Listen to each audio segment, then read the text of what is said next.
so cheery.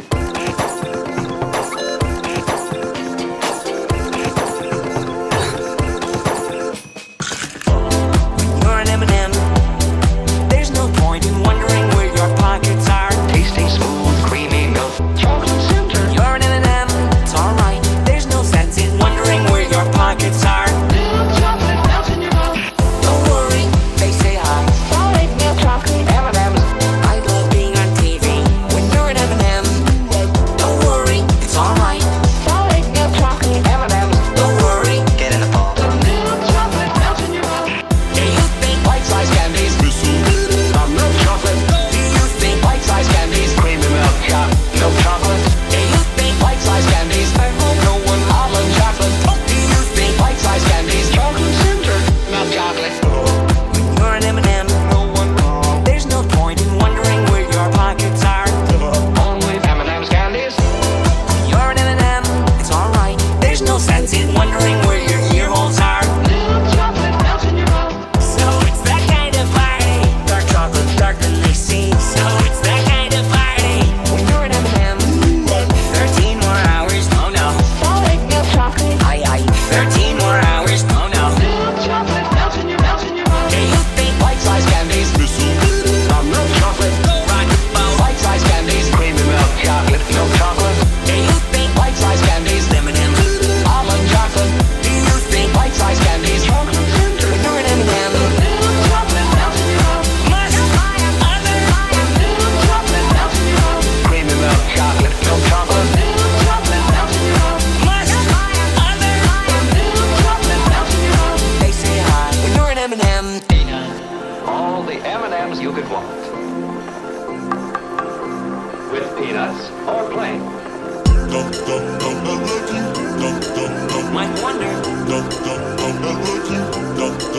Might wonder. You're an M&M. You're an M&M. You're an M&M. You're an M&M. You're an M&M. You're an M&M. You're an M&M. You're an M&M. You're an M&M. You're an M&M. Milk chocolate. Bite-sized can chocolate center. Milk chocolate. Bite-sized can chocolate center. The M&M's can only all new M's. The M&M's can bite-sized candies. M's. The M&M's can only all new M's. The M&M's can. I'd say that's a wrap.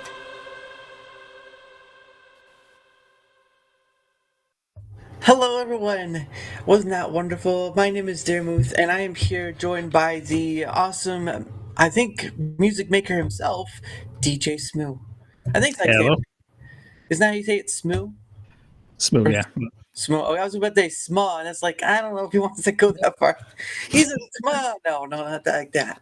But anyway, thank you for joining me, sir. It's I've had your other cohort on, and so when you appeared, it's like, get that man on, get him on now. So I'm glad to have you. Glad to have you. Yeah, Tommy's an awesome guy. Yeah, I mean, it was a funny coincidence how we met back in the day, and we just started streaming together, and yeah, the rest is history. Basically, we just started hanging out a lot more, and yeah, I mean, I can't imagine live streaming without him nowadays. It's cool. No, it's a bit of a strange thing to say, but yeah, it's just how it is, you know. That's how it works out. But is it so, like, in distance? Are you guys far away from each other? Because you're in England, so. Well, Tommy's in England. I'm actually in Germany, so I'm actually 1 hour ahead or behind him, or all the way ahead of him, actually. Okay. So we're not too far away from each other. It's maybe a flight, and then I'm there. It's that easy, you know. Yeah, because it's what they're close. Go to France and all this other stuff. So it's just like they can take a plane ride over, whereas we'd have to take like a 6-hour, 7 to 8 hour trip. It's like, please. Yeah. Yeah, I can relate to that flying stuff. Oof, yeah, I went to Texas last year, and it was like a 9-hour flight for me with a break in between. It was rough, man. The jet lag was the worst thing. Oh yeah, no, especially whatever place you go to, it's the jet lag is always the story I hear. So, but what'd you go to Texas for though? I went to the Anime Matsuri convention in Texas Really? because I heard Gary from Nerdrotic was there, so I wanted to Yeah. meet him in person and just say hi and also meet some of the other people that I moderate with because Oh, the mods there were kind of hanging out there as well. So nice. that's actually why I went. It was a rather spontaneous thing as well because I found a rather cheap flight just shortly before, Yeah. and I also made sure that I work ahead of time so I can actually get some time off for that trip. Yeah. Granted, I could have done with 2 more days after the flight, but that's just how it is. Yeah. Just get Definitely. used to it after a while. Yeah. Just like, oh, okay, get back up. Time to go. Time to go. Oh, no. Yeah, the But worst thing was the time difference. Like it was like 7 hours where I'm actually at, and then yeah. 7 hours in Texas as well. So It was like it's like midnight in Texas, and you're like, "Come on, guys, it's already morning." yeah, it's kind of funny. My mom was texting me sometimes, and I'm like, hang on, what time is it there? And I double check my clock because I actually set the local time and the time at home. Yeah. So I just made sure that I'm not like texting her in the middle of the fucking night when I did it. It's Yeah. kind of funny. Yeah. So, No, that's I've always because I've not. I mean, the farthest I've ever traveled is like Florida, so I haven't really been as distant because it is expensive. It is expensive to fly elsewhere. it is. Yeah. I mean, granted, traveling used to be cheaper a Yeah. couple of years ago, but there were some reasons why that changed, obviously. Yeah. But And- I kind of missed traveling abroad, like Yeah. going somewhere else. Yeah. So Well, that that's- it was a little safer too because I'm sure it was, yeah. Yeah. I've seen some of those stories. It's like, what the heck? Yeah, especially nowadays with certain aircrafts that you're listening to, it's like, it's like, It's much. why?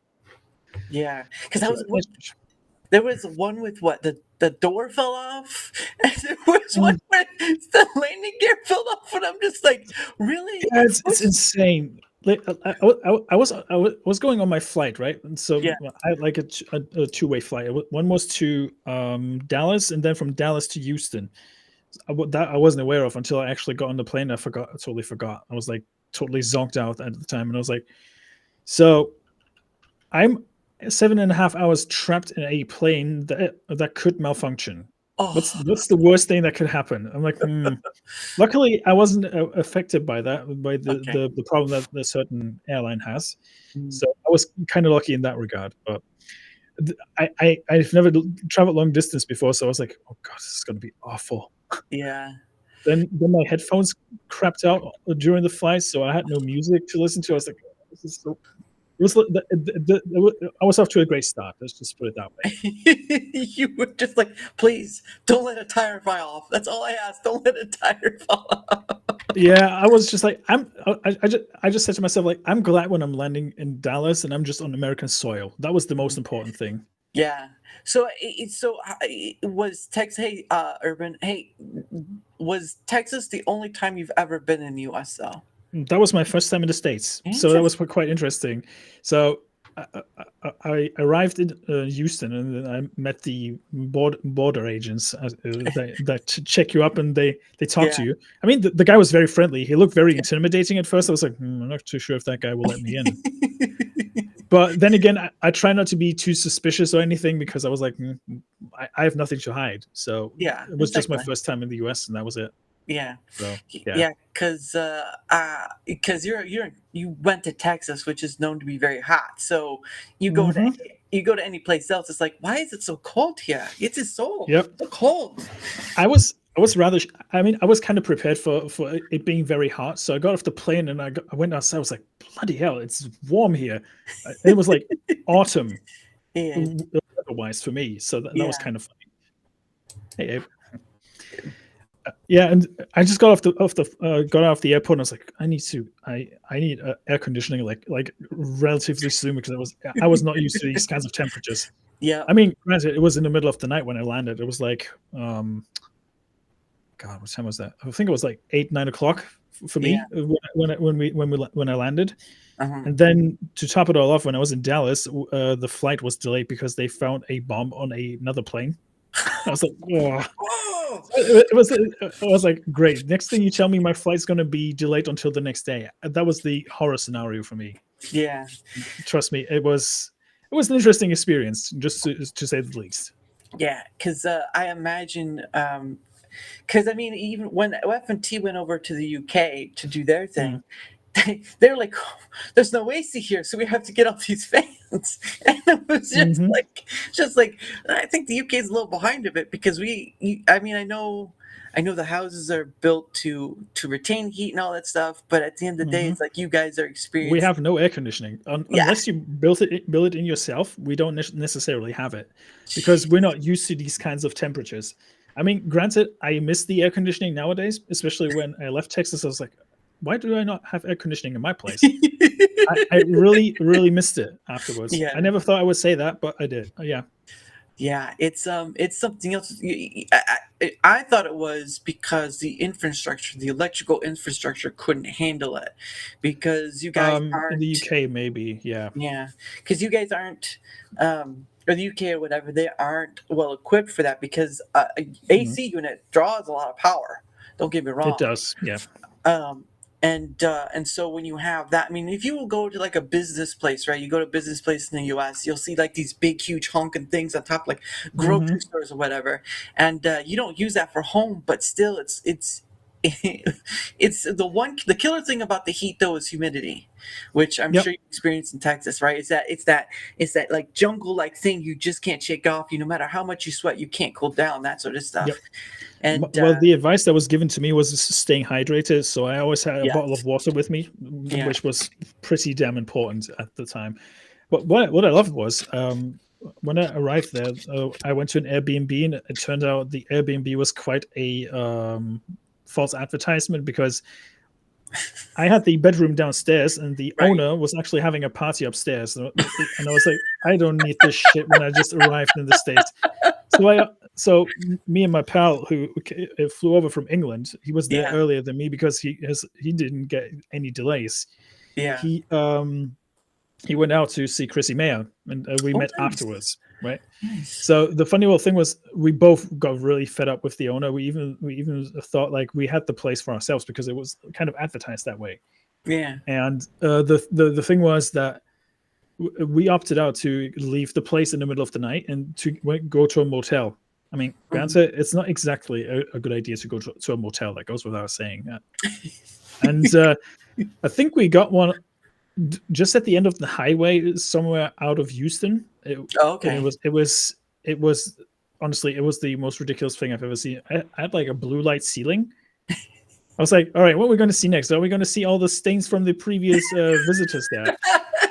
So we stayed there for the night, right? Because we were both fucking tired. And honestly, the guy who drove us out there, drove us around in his truck, he was like, yeah, you need to get out there. This is like a place where you go with the ladies of the night. Or if you want to, bubble someone, Yeah. And he wasn't wrong. It was like the weirdest experience I had. It's either drugs or hookers, one or the other, drugs or hookers. Yeah. But yeah, I mean, it's again, if I were to say go to Japan, it's that my worry is like, well, I mean, you're going to a country where you can speak the language. I mean, you're going to sound funny, but you're going to be able to speak the language. This is saying this weird word. What is that? But yeah, it's sort of like you would have to. Yeah, Airbnbs, man, those things are just becoming a nuisance unto themselves because you have to do all this cleaning fee and all this other stuff, and hotels are just becoming more expensive. I think sooner or later it's going to be hard for them to do meetups because not many people are going to be able to afford tickets, hotels, especially in Las Vegas, right? They just got done with Las Vegas, and you stay out there for I don't know how many days, and that adds up. Each day adds up. It's insane. I don't know. I mean, we left the Airbnb, well, the motel the next day, because we just didn't want to have any problems with like potential, other customers there. Let's just put it that way. And we found a very nice Airbnb in Spring, Texas. It was like just outside of Houston. I mean, it was like I think a 40-minute drive from to the convention center where Anime Matsuri was taking place. Yeah. And that was completely fine. The most important thing was that we both had a nice place to stay, so That's the good. trip wasn't too bad. Yeah, that's good. Now, because of the difference, what is the currency rate difference between the U.S. and, say, what is it? Is it marks that are for Germany, or what is the? It's euros. It's euros nowadays. Right, euros, The right, currency. Well, let's actually check. I think I had like, I think I got like $1.05 per euro or something like that when I went. Nowadays, it's like 93 cents gets you $1. So the dollar is actually stronger at the moment. So you'd be paying more per se, is what you were saying. Yeah. That's always the thing too. Like, there are some countries you can go from the U.S.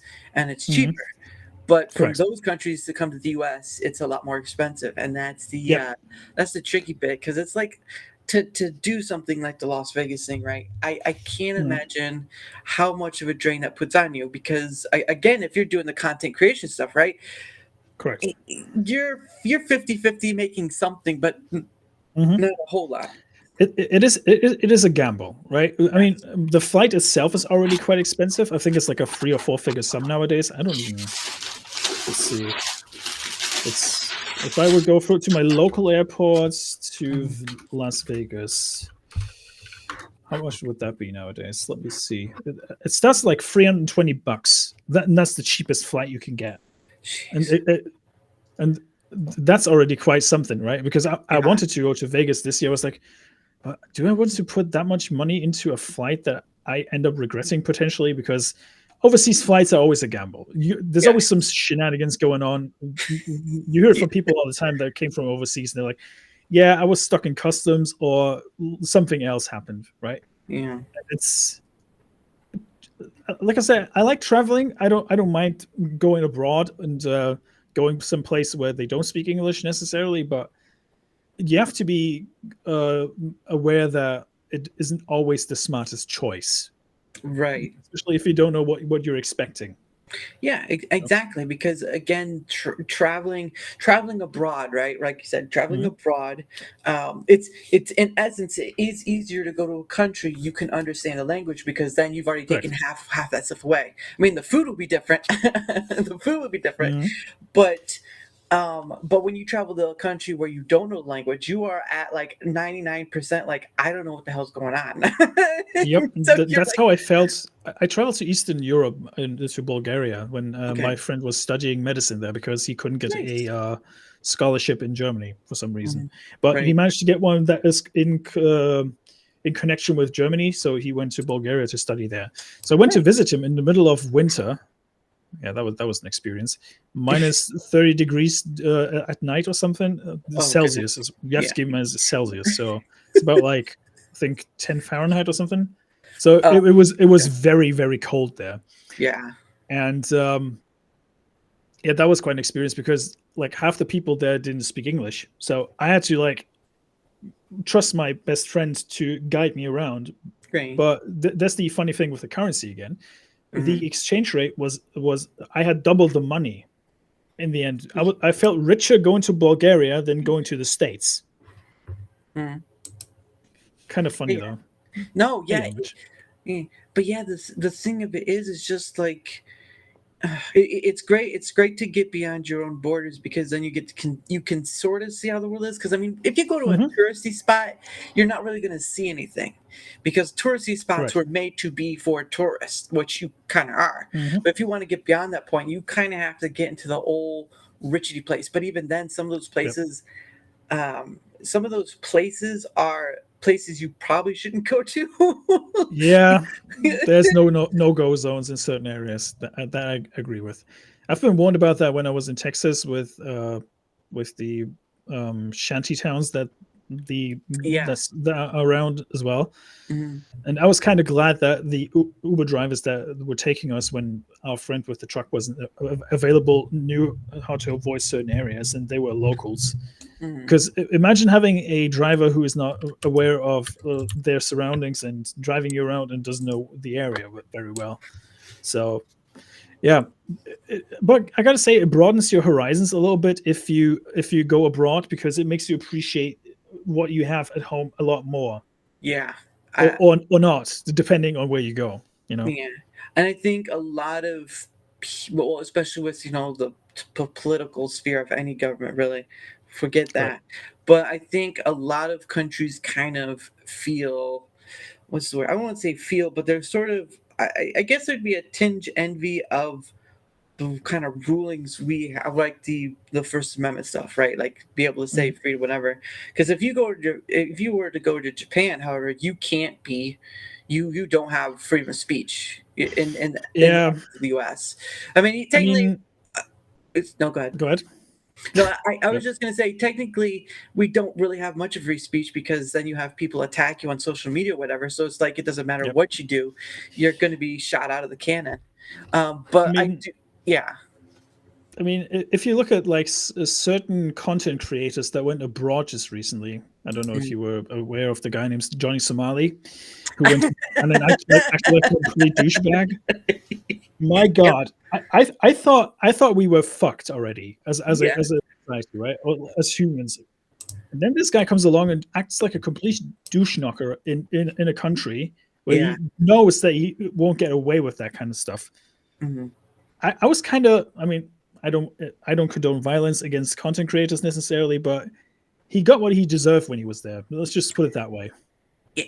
Well, he deserved more, but the thing of it is, right, is that we've created with this video social platform, right? Because he's mostly, well, he actually is streaming to your Rumble too, but he was streaming Hmm. it as well. And the thing of it is, right, is that we've what's the word? We've sort of congregated this sort of thing because hey, a lot of views, a lot of clicks, a lot of likes, infamy, if you will. The Hmm. more of it, the either you'll get rants because of it, monetize the haters, whatever, or all this other stuff that will lend itself to being some form of cash value or Correct. monetary value. If not getting money in, at least you do ads and stuff. I'll just say this: social media is a fascinating thing. You get a lot of stuff that you didn't expect to find on there.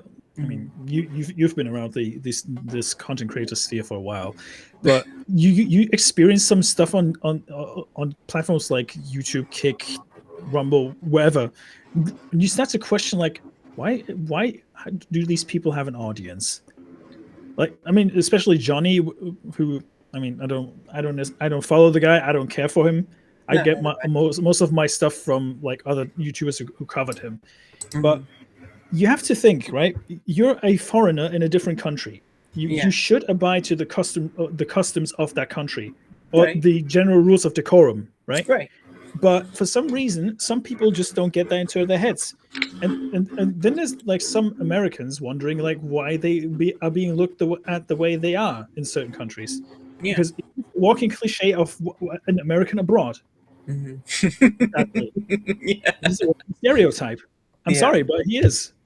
And yeah, even if I would go to a country where I don't speak the language, or I'm not the same religion as them, I would still respect their religion and their beliefs, because I don't have to agree with it, but I at least have to respect it to a certain degree. Let's just yeah. put And the thing of it is, right, is that we not you or I, but there's a lot of people who troll the person who, and just like Shamash said, right, they're trying to get him. He pulled the same stuff in Israel too. His chat's trying to get him to go to China. You see how that works? Now just read that. His chat is trying to get him to go to China, right? People. I know why though. What? Oh yeah. Obviously CCP, right? Yeah, all that stuff. He won't last a week in China. He will be put in a camp, and we'll Oh never see him again. Trust me. If he goes to China, it's game over for him. yeah, Trust me. but Especially the as a person of color going to China. yeah. Good luck with that. but you see that the point of the matter is that it's sort of like boxing, right? We have these games where we see people beat each other up or do some form Yep. of harm, not too much, but some form of harm to them. Same thing with this, right? People enjoy the drama, they enjoy the content that's going to feed into doing something that wasn't, is giving them some sort of buzz or whatever. That's what that is. Johnny Somali did something that gave him buzz, which buzzed him up, which buzzed others up, which gave him more attention. So we feed into this almost never ending cycle because it's propagated that way on platforms. It doesn't matter the platform, right?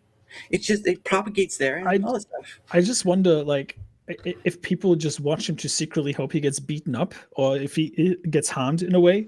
Oh, Because I think that's the majority of people watching him, honestly. Oh yeah. Because you don't see like many people like giving him money just because they like what he does.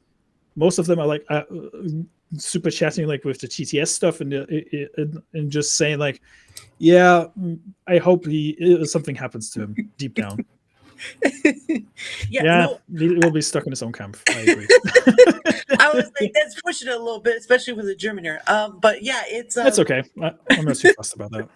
and that's another thing I'll touch on as well. But for the Johnny Somali stuff, right? The Hassan Piker, all this stuff, we propagate it because it's a draw away from whatever's going on in our own lives, right? I mean, Yep. a distraction is nice, but when a lot of content creators, or when you have these content creators talking about escapism, right? Escapism, well, okay, that's great, but escapism should not be an always case thing, right? Like The question is, how far can you take escapism as well? That's the other question. Because then it reminds me of Inception. You remember Yep. Inception, right? Where at one point in the scene, right, they had a bunch of people just laying around in this some weird thing, and the guy says, "Well, they're all sharing within the dream," and it's like that's what escapism ends up becoming. It's about escaping into the dream, not living a reality, escaping the dream. And you wonder why things like VR and stuff are becoming more popular. Mm-hmm. Oh, I didn't know your brother was on here. Look at that, Abe. Tell your brother. We're bro from another mo kind of thing. Look, you only 20. I mean, Abe and I are quite similar in age, so it could technically work. But yeah, it's kind of funny. Yeah, that's funny. I just think, like you said, how far can you take escapism, right? And I think when we get huffed, look, I get this whole.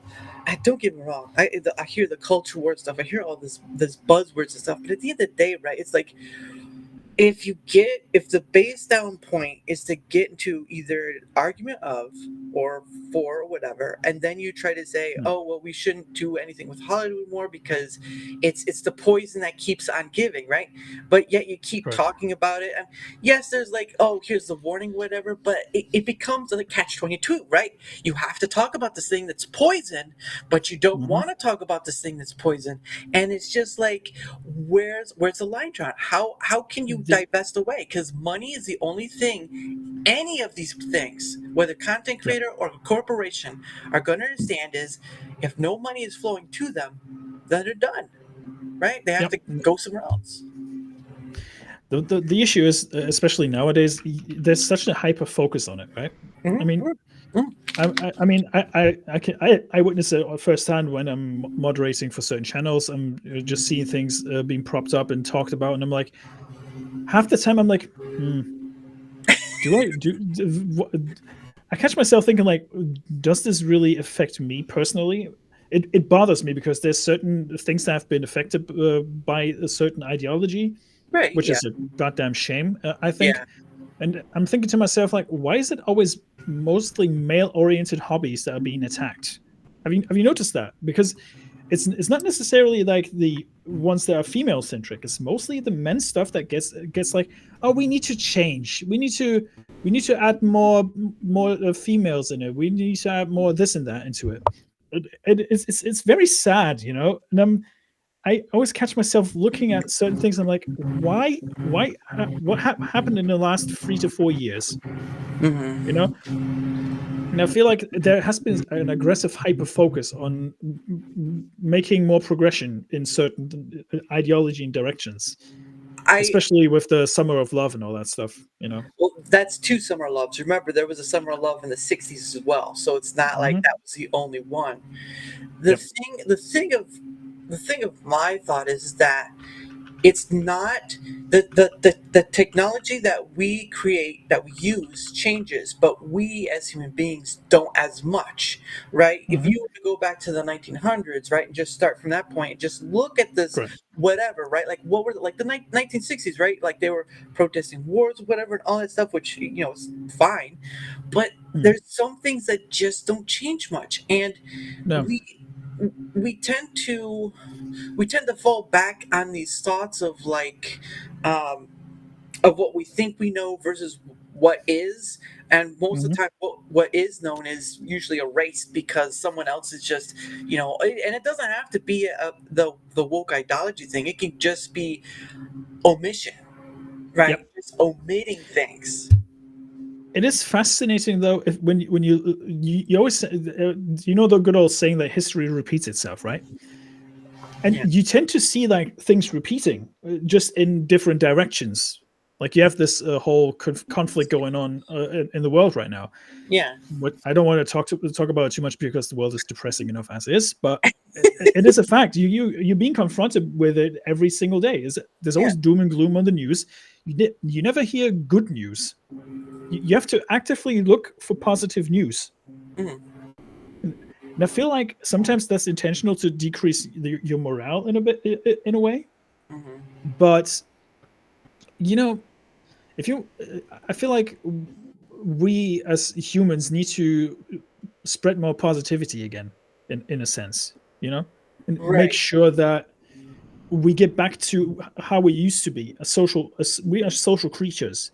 But I feel like in the last 3 to 4 years, especially, that we forgot who we actually are, or what we actually are as mankind. And Right. especially with the internet being a thing, the spread goes much further than we probably anticipated.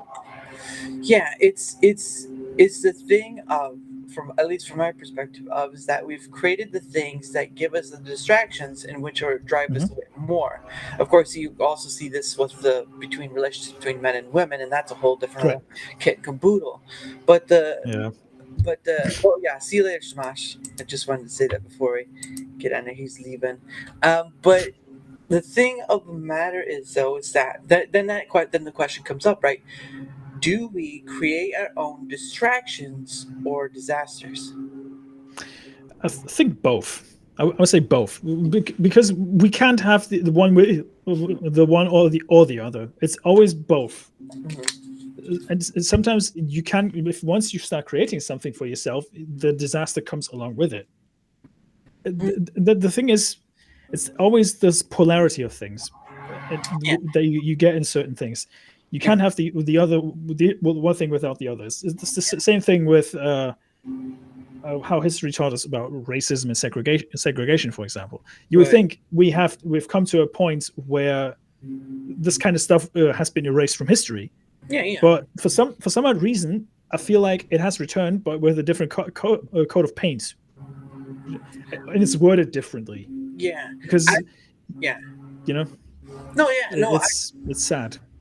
I understand. Yeah, I understand that point. My thought is, I think it's something that's just never left. It just comes in waves. No. Right? You think about a beach, right? There's low tide and high tide, right? Correct. I don't know, how beaches are in Germany, but there are times where you have low tides where it's there, but Hmm. it's like whatever, and then there are high tides where it's just whoo, you're Yep. like, it's not a tsunami, but I think for some part it's never, the things we cause ourselves to some degree are never fully gone because No.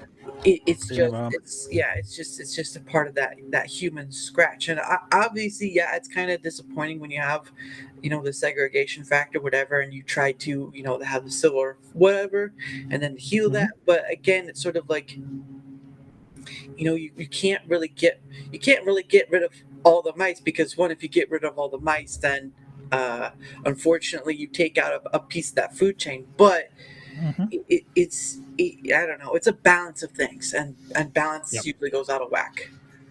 See, we I don't want to speak for both of us, but we as content creators have a certain responsibility to also make sure that we entertain our audience and distract them from the reality of things.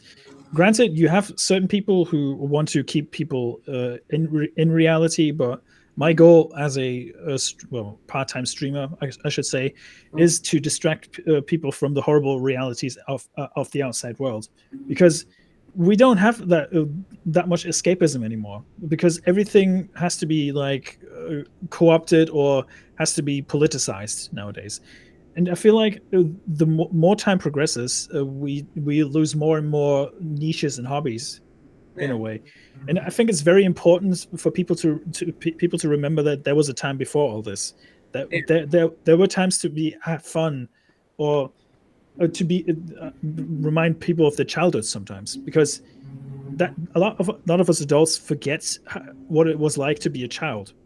And it's honestly sad that we have this hatred. Oh well, I shouldn't say hatred, but this disdain for kids nowadays. And you see it more and more. A lot of societies go more childless, and you have like birth rates declining constantly, and it's a terrifying trend. Let's just put it that way. I mean, I changed my attitude towards children when I started turning 30. I mean, I'm 33 now. I'm turning 34 this year, but I'll just say this: my attitude to having children has changed a lot in the last few years, and I feel like it is important to bring more new life into this world, because we want to like continue our legacies as humans, and the legacies that our families have started, in a way. Oh gosh, you bring up a whole lot of stuff I want to get to, but the one thing that Abe brought up, I figured you just started that. So he fears that what little humanity we have left will be lost through technology and terrible social trends, possibly, but like I asked that question earlier, do we create our own? Do we create our own disasters? Do we create our own division? And in some cases, yeah. And more I would say, yeah. We're partially responsible for that. And the thing of it too, you talked about a few things. I wanted to get at one, but the thing of it for like the having kids stuff, right? That is something that can't be forced. And I think a lot of times when we talk about they should, like Elon has, and like having more kids, he has the money to take care of 12 different kids. Not many people do. So he's on a level that's not on the same ground field that everyone else is. So he's seeing from a different plateau than everyone else is. And everyone else is going to say, but we don't have the money, we don't have the funds, or whatever. And that's only part of it, right? Some people don't want to have kids. The thing of it is, though, is it's a psychological disaster. It is.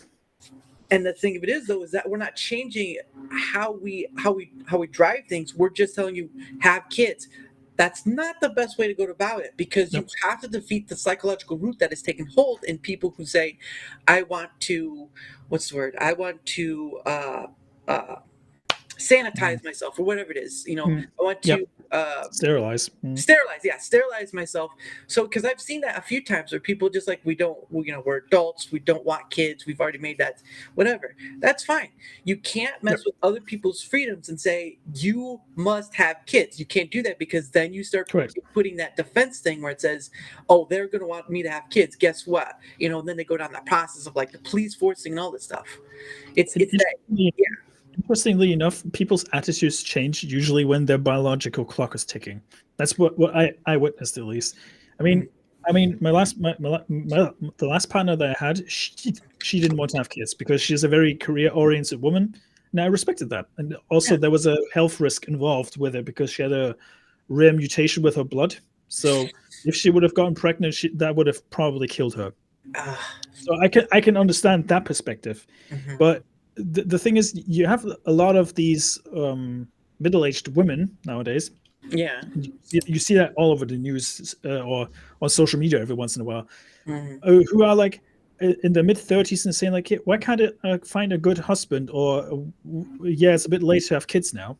And it's this regret stage that we're reaching, and I'm thinking to myself like, how did we get this far?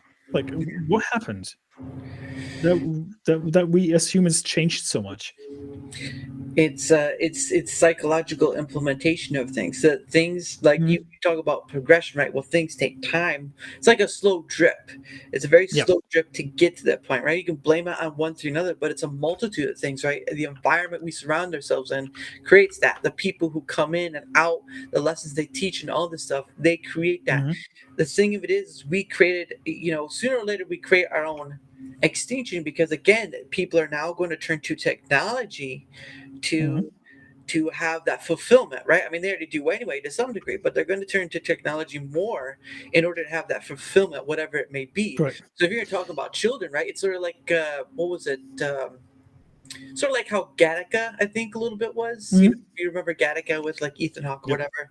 whatever, trying to create the perfect child from beginning, but we see how that goes. So yeah, I mean, I don't know if you seen the Clive Owen movie Children of Men. I think it was. that was a long time ago. I think it was But Children of Men. Children of Men, yes, from 2006. The concept of the movie is that human fertility has left society on the verge of extinction. That was in 2027, according to the movie. mm, And one woman miraculously gets pregnant all of a sudden, and everybody's just going after her and chasing her because of that. And yeah, it's the idea behind that is interesting because the movie is from like almost 17 years ago now, and yeah, it's interesting how much that movie actually predicted in a way, because there is a decline in birth rates, sadly, yeah. not in all countries, but you do see a negative trend. Right. It It is. my yeah, and my thought is sort of like with the drug issue, right? You can point Mhm. out there's a problem. Great. How do you solve it? Oh, well, we make laws. That's not going to work. You're just going to make people No. be more defensive and go after it. So what do? You have to change. You have to do the slow drip. What took a slow drip to get to that point will have to take a slow drip to get out of that point. And Yeah. that's the issue. It requires constant attention, but it requires constant attention in a way that it's like in the movie Inception, right, where the idea wasn't Mm. wasn't her idea at first, but became her idea. Right? Mm. It's that psychological change that has to happen. Otherwise, you're just speaking to the wind. You might as well just keep preaching to a soapbox or something. Yep. So I recently rewatched the last Blade Runner movie that came out, and Was it for those, 2030 or what? 2047 or something, Oh, by the director of June with Ryan Gosling and oh, Harrison Ford. I thought you meant Blade And like as in Blade the uh, vampire. Blade, Blade Runner. So I watched that recently, right? Hmm. And there's this interesting concept when the K, the new protagonist, comes into his apartment. He's got this like little box Oh, attached to his wall, and yeah. then Oh, this hologram all of a sudden pops up and starts talking to him. yeah. Yeah. And that I see that being a future that these kind of AR or alternate or alt tech will try and simulate like human relationships. Yeah. It is It's it's a AR. sad reality. Yeah. It's AI technology. Yeah. Now, Yeah. I feel like it could become a reality. Sadly, Well, that it is in a slow process, though. You already have Chat GPT. You already have Chat. We would really call it AI because it's more machine learning. But you have machine learning voices. You have machine learning Mhm. for words and stuff. You have machine learning music and all this artwork. I It's mean we already have. it's already there. It's slowly getting there. I mean, the most terrifying trend that I witnessed recently was this AI thing that simulated AI girlfriends. Oh, you think you replica?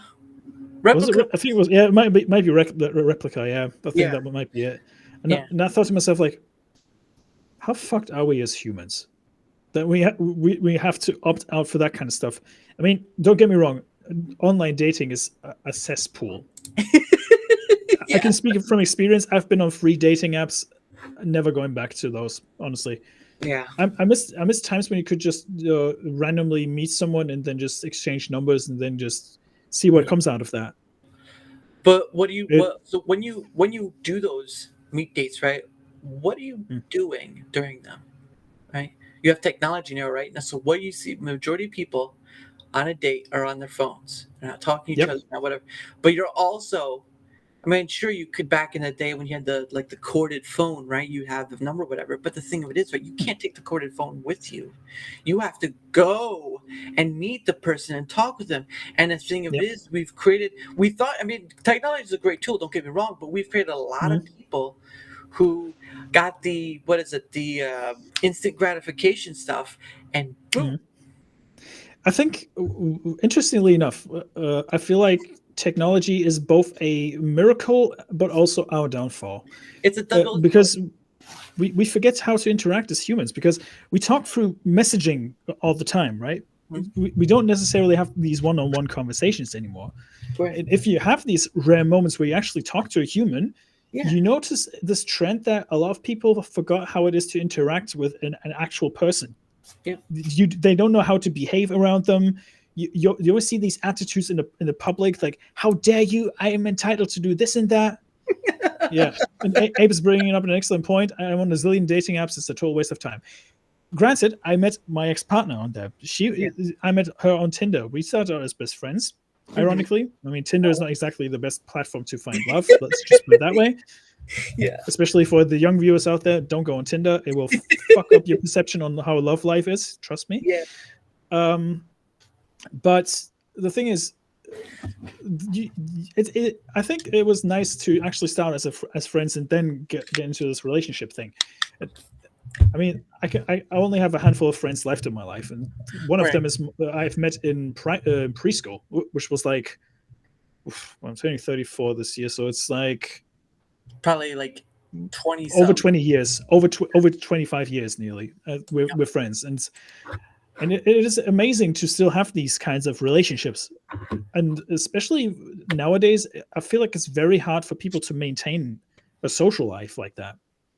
Yeah, because you have this weird trend of people like locking themselves in their apartment and not going out anymore, and then being blown away by when they go out, what they actually see outside. It's the advent of having a smartphone. You don't have to meet each other. You can keep a distance, right? It's why, certain things are more popular than others. The issue of it is, right, as you stated before, technology is a double-edged sword, because it can be helpful in the sense of, oh wow, we're connected to like the largest library of academia in history. We can talk to people. We're doing the thing right now. We're talking across the pond, that sort of thing. But the issue is, right, if you have a lot of people who don't know how well to handle it, right? Like, say alcohol, right? Alcohol is a social thing, right? But when you have someone who says, I can moderate, and then moderation just flies out of the window like a bird, then you understand that there's some people, majority of humans, who cannot handle that ding ding ding sound, because again, this stuff, the phone, social media, whatever, they feed into that dopamine hit, and like any piece of candy that you got as a kid, you're like, I want another piece of that. Yeah. Piece. Have you recently forgot to take your phone with you somewhere? Yeah, it was well, it was more important because driving somewhere, right? But I didn't go back to get it. There was one point where I did go back to get it, but I did forget it. Like, I was going to a restaurant or somewhere, or I was going to the gas station, whatever, and I forgot it at home. But I was like, I was going to be back anyway, so whatever. No, actually, there was one time I forgot it at home when I was heading to work, so I spent the whole day away from my phone. But you kind of regret it after a while, but then after that, you just kind of like, whatever. I'll see it sooner or later. What I'm trying to imply here is, because I tend to forget my phone at home sometimes, but I also got got an MP3 player, so I can listen to music on my MP3 player. That's good. Because my phone is usually my source for music when I'm on the go. Yeah. So I forgot my phone one time, and I'm like, I felt a bit naked the first 2 or 3 minutes when I left. I was like, there's no point going back. I'll just go. I don't need it for anything else anyway, because I don't do payments on my phone and all that stuff, because I feel like that technology. We're relying too much on technology nowadays, and all this physical stuff like cash or generally physical media gets a lot more scarce nowadays. Well, yeah, because I felt good not having my phone on me for a change. Yeah, and that's a great feeling to have. But the issue becomes, like, it's your form of being able to communicate, right? If something happens to you or family or whatever, you kind of lose. And that's the thing where it gets you, right? It gets you on the hook of, if I don't have it, how will I be able to get help or whatever? So you have that hook where it's just like, you can't really let it go. Otherwise, guess what? Now you could downsize to some kind of like flip phone or whatever, which, it is what it is. But I think at the end of the day, we again, it comes back to the one: do we create our own destruction? I kind of feel like we kind of do. We do. And We we do. don't. We are our own downfall, in a sense. I miss times where social media wasn't so big. Like, I'm kind of glad that when I was in school, that social media wasn't such a big deal. Because I mean, I don't want to get too deep into it, but I've been bullied in school quite drastically, Right. and it still hits me every once in a while. But the thing is, I don't even want to imagine what it would have been like having social media around at the time, because that probably would have driven me to another place. Let's just put it that way, And it shows, because you hear those stories nowadays. It's like a 10 times multiplier. At that point, Correct. we just, oh, hey, Tombi. Hey, Well, Tombi. look who it is. The man himself appears before all. The Then man, he's the just myth, the legend. the man, and then he just disappears into the ether like a ghost. He's like, who's here?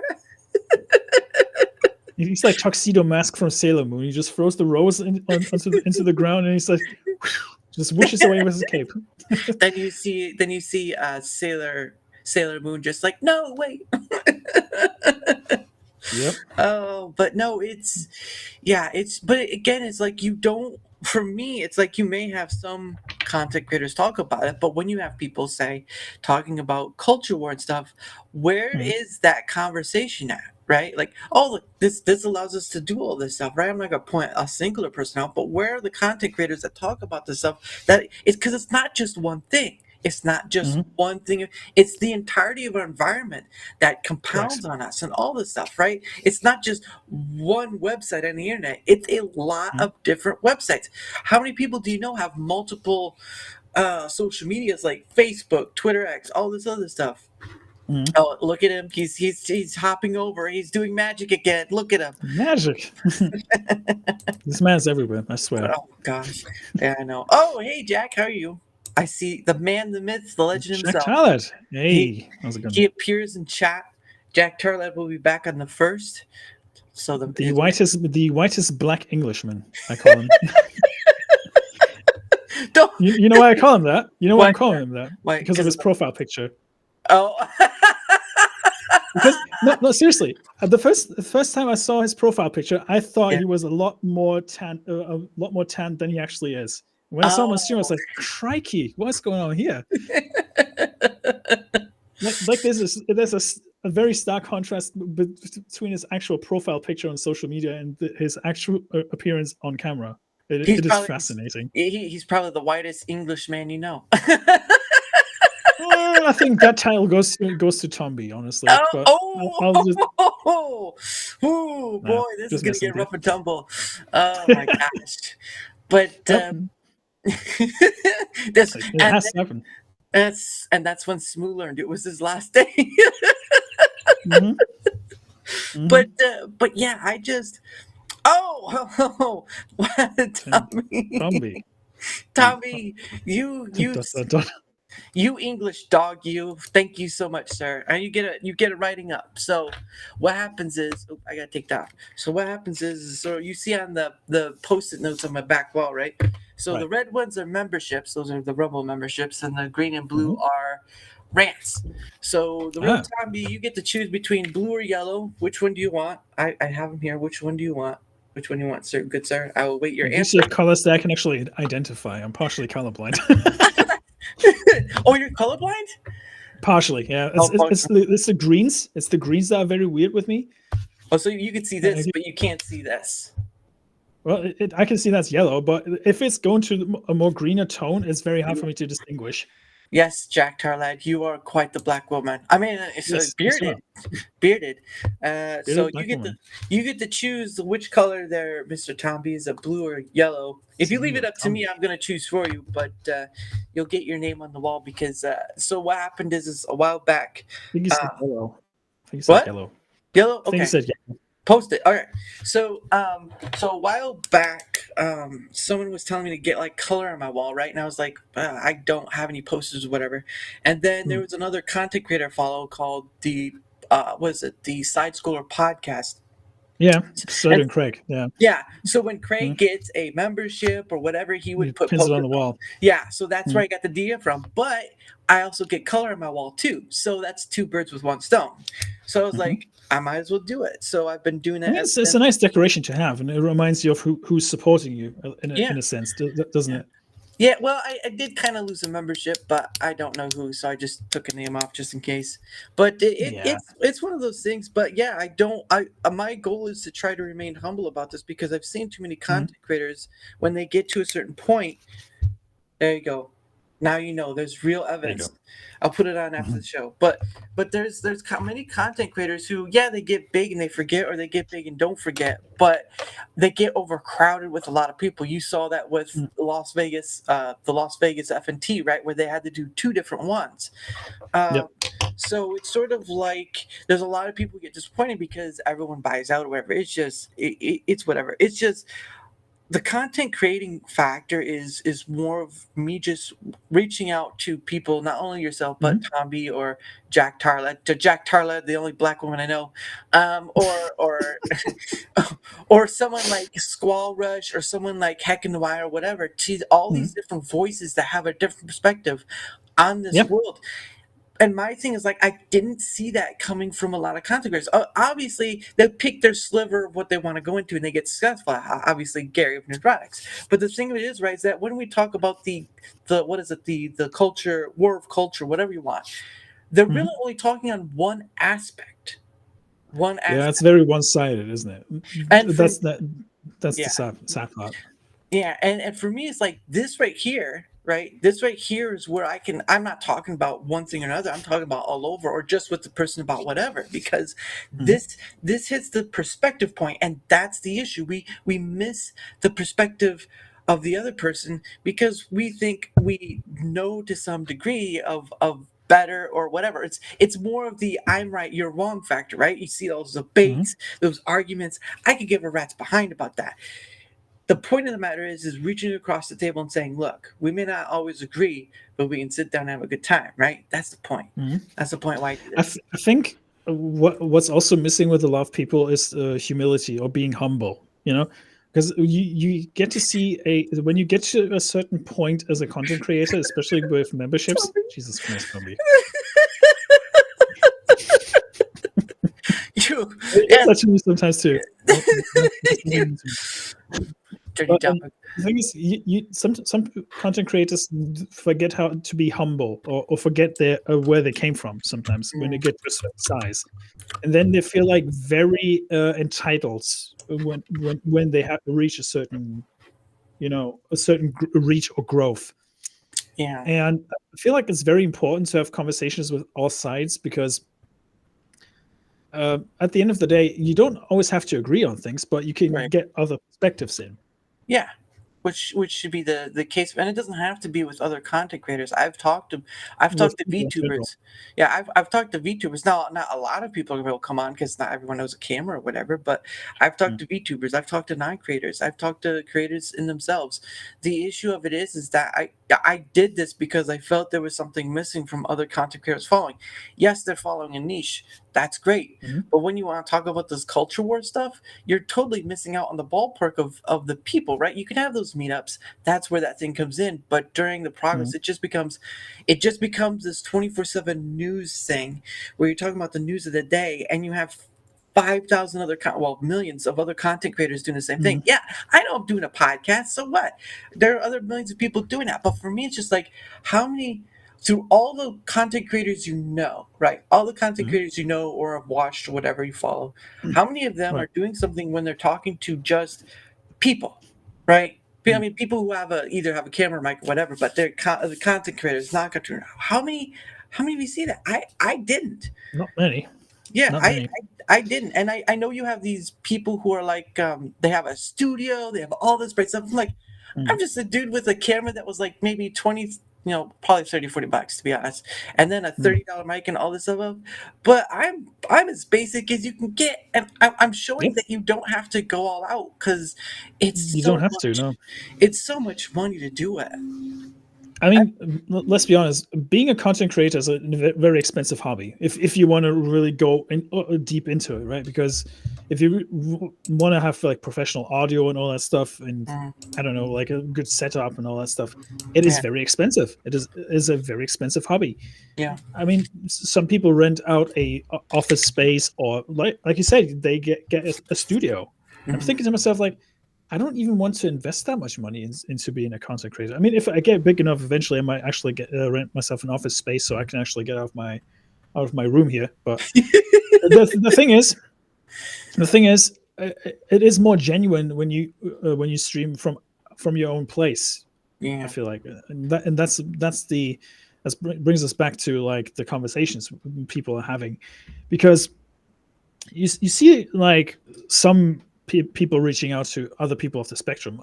I mean, I hate bringing them up constantly, but Joe Rogan is a very good example of that, because he invites people from all sorts of places, whether it is a politician, a broadcaster, or musician, what have you, right? Yeah. And it's important to get all these perspectives in. Well, I don't necessarily agree with most celebrities, because let's face it, most celebrities are morons, Right. sadly.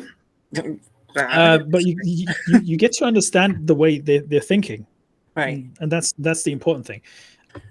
I'll say this: social media has been a mistake for celebrities, because before social media, we only knew them for their roles and what they did. That was it, right?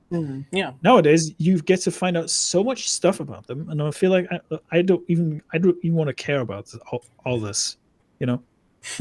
Yeah, like I don't care about you anymore. Look, I'll just say this: celebrities, I don't give a flying fuck about your politics. I don't give a flying fuck what you do in your bedroom. I don't give a flying fuck about that. Okay, but just keep that shit to yourself. Trust me, you'll be fine. I don't care what kind of pronouns you have or what kind of stuff you do in your bedroom. As long as it's within the rules of legality, I don't fucking care. Okay. Not only that, but just regular people, right? Just regular everyday working people, out celebrity or not. Keep your shite to yourself. Yeah, right. Exactly. I'm not saying like don't keep it all to yourself. I mean, sometimes if you want to vent or something, that's understandable. But like, don't tell us how one should think. Explore the thought rather than just telling how someone should think. Explore the thought rather than the point. I keep circling back to this one speech that Ricky Gervais did at the Golden Globes, I think it was. Thank you, God. When he was like, accept your award, thank you, God, thank your agent, and then fuck off. Don't lecture us. I love that speech so much because it is perfect.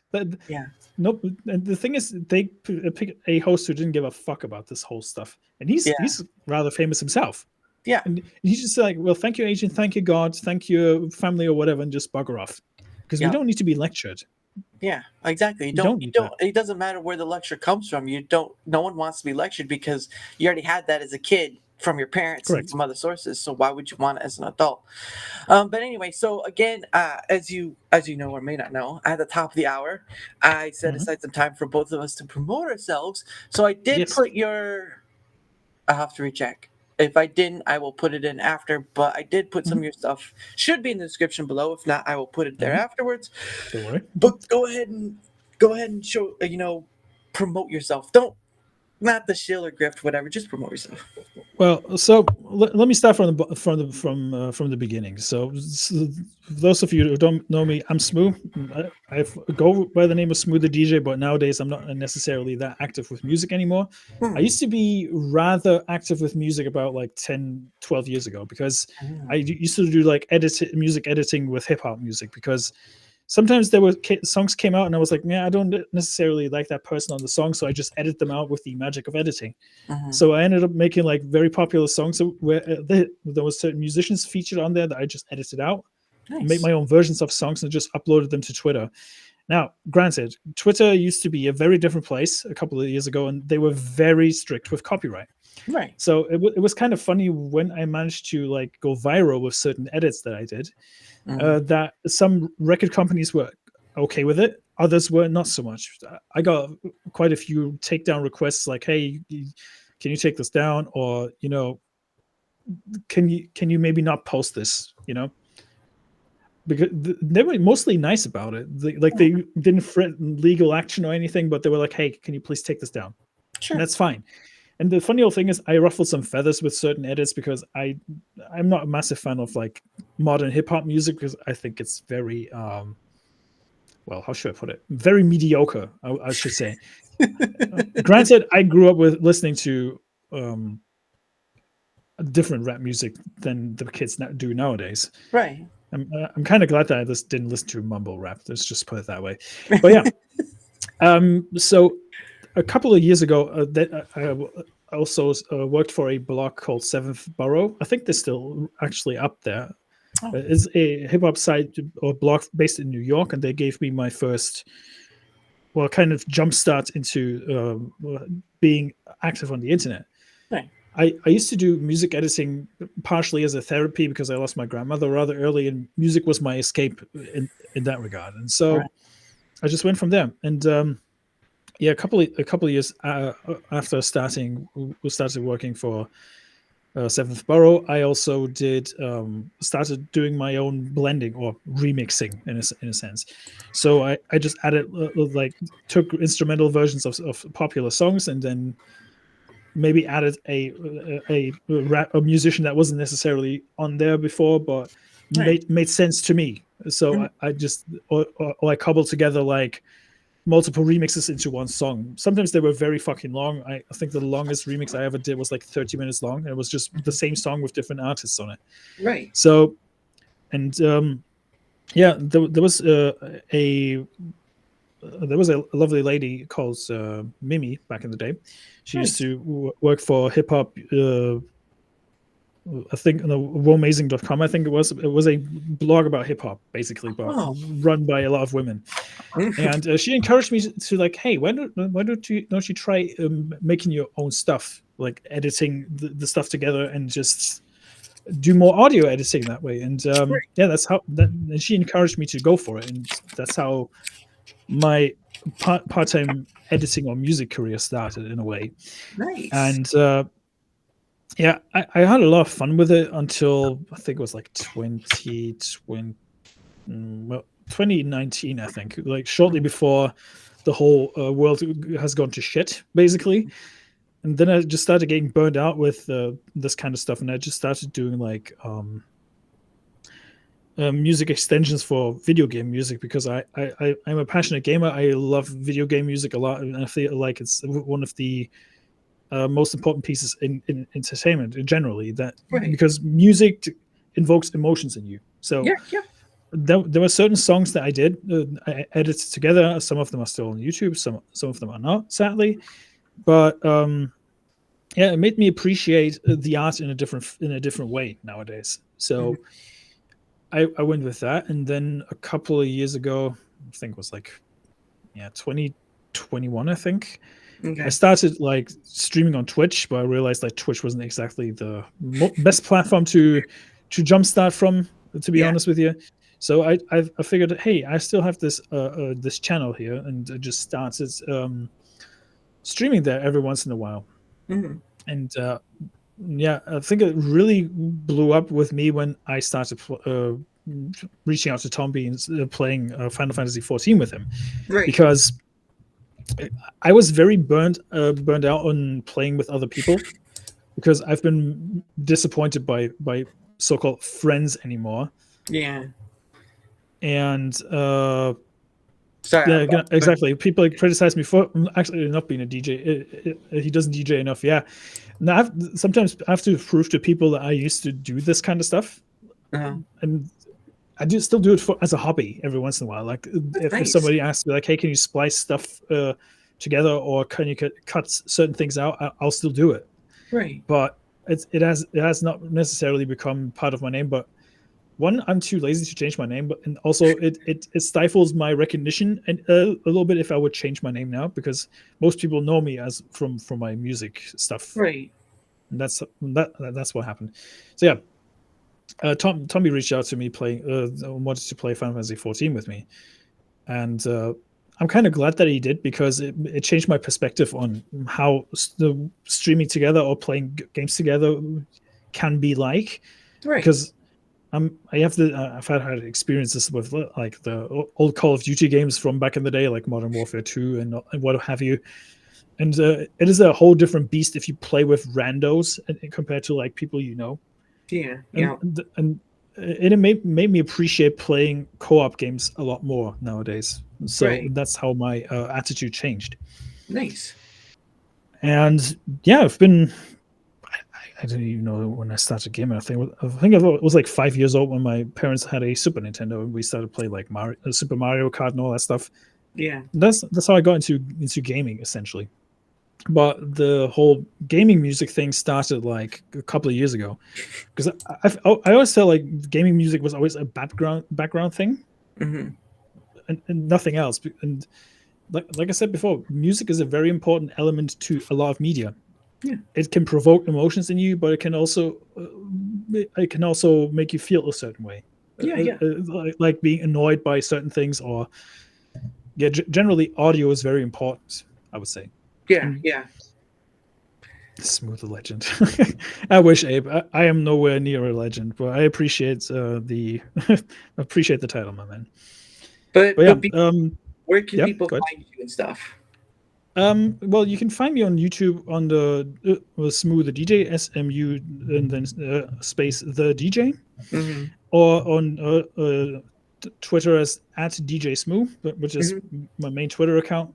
Mm-hmm. I mean, I have a backup in case I get banned, but that goes without saying. Yeah. Luckily, nowadays Twitter is a lot more easygoing with things, but it can be argued it is not. But Nope. for the most part, it is. Mm-hmm. And yeah, where else can people find me? Well, that's Do you have a Rumble? that's the most important platforms I'm on, really. Mm-hmm. I mean, I have an Instagram page that I use, or an Instagram, but I don't really post stuff on there anymore. Right. I use it for contacting stuff. You know, like if I need to reach out to certain people, I know how to contact them. Yeah, no, definitely. It's what happened when I first got suspended from Twitter X. But anyway, so now it's my turn since you took up with that story time. No, I'm just joking. So I stream to both YouTube and Rumble at Daramouthe, and I also have a fan account on Twitter X at Daramouthe, Discord at Daramouthe, and of course my email, which you see down below. Yeah, the Twitter X one is a funny one. I'll tell you that after. But if you'd like the same opportunity that Smu here has had, DJ Smu, you just either go to one of the three places that are down there: the DM at the fan account, the DM at Discord, or the email. Or if you want to do any of those, just leave a comment down below in one of the videos wherever you're at, because again, this door is open to just about anyone. I'm not here for debates. Right. I'm not here for arguments. I'm not here for bad troll faith people who don't want to have a conversation. Whatever. The point of the matter is having conversations with other people about learning their perspectives of what they see, how they feel, the boundaries of life in itself, and where their prospects are. As you just saw with me and Smu, we went from the FNT, the Matsuri, all the way to talking about humanity and issues, and we're just like all over the place. So you see how it goes. It's just that simple. It is important to have these kinds of conversations, though. Yeah. Again, I started this because I couldn't. At least from the people I was following, right? I couldn't find it because there were people just gaming, there were people just talking about culture war stuff and comics, whatever. And for me, it was like, I'm not sure how to do this because I started out with like making recorded videos, then live streaming, like gaming, whatever. But when I start hitting on this conversation stuff, boom, that's when I'm like, I know where to go now. I know what I want to do. And it's been uphill ever since. I mean, it's still a struggle uphill, but I'd rather have that kind of struggle than my full-time job struggle. It makes you appreciate the growth, though, when you do see some growth on your channel. When there's things going on, Yeah, and again, all that stuff, like, look, the conversation is the focal point. Everything else, donos, likes, follows, whatever, those are all secondary to the nature, because this right here, doesn't matter who it is, whether it be man or woman or whatever, or VTuber, whatever that may be to you, this right here is the key component to what I'm trying to do. Yes, I'm trying to build up my credibility. That's that, of course, that comes with the followers and likes, all this stuff. That's just the unfortunate of it. But the reason why I'm building my credibility is because, one, I'm hoping to one day have it to where people will ask me to come on and let's say, can I come on your show? And we'll set up from there instead of me going out, fishing for people, right? I'm just trying to get fish people on, and it's been great. It was beginning of April was like, I don't know if I'll even be able to get any more people on, and then I end up with the majority of April filled. So there you go. And now May is looking to be the same way. I'm just waiting on some people to get back to me so I can continue on. But at the end of the day, I'm building my credibility so I can have more people. A connection to Tombi, RealTombi, led me to Smu, and will lead me to other people beyond that. The connection to I think the connection to Jack Tarled led me to Tombi. So I'm not sure about that. It's a tiny world out there. That's the interesting thing. Yeah, You would think the world is a big place, but in reality, most of it is very interconnected yeah. in a way.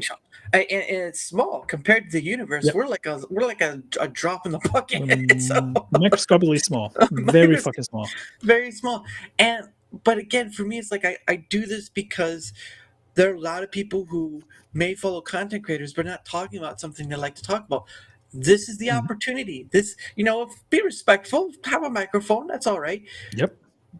But take the opportunity to come on and say, look, I think I see this thing I'd like to talk about. Okay, let's do it. It's just that simple. I'm simpler than apple pie because you got to get the ingredients. You have to do all this stuff. You just go to any one of those places. You leave a comment saying, I'd like to come on. We can start. Yep. It's just that simple. The fascinating thing is, especially through the means of communications that we have, it is a lot easier to, schedule things and find people to talk to. And what I also like is that we as creators generally have a way to get an audience together and have them interact with us. Yeah. And that's what I really love about the chats that I'm in, whether it be my own or Tombi's or whatever. I just love seeing the people behind the names when I go to meetups, because you get a face to the name, right? Yeah. That was very eye-opening for a lot of people because they never saw me before, and then I just got myself out there, and then people saw me, right? Yeah. I used to be very camera shy. Originally my idea was to start a channel where I don't talk and just record gameplay, and then just see where that goes. The downside to that is people don't know who you are, and they only see your stuff that you're putting out without any like voice behind it or whatever, And I changed my attitude with that when I started my job as a nurse.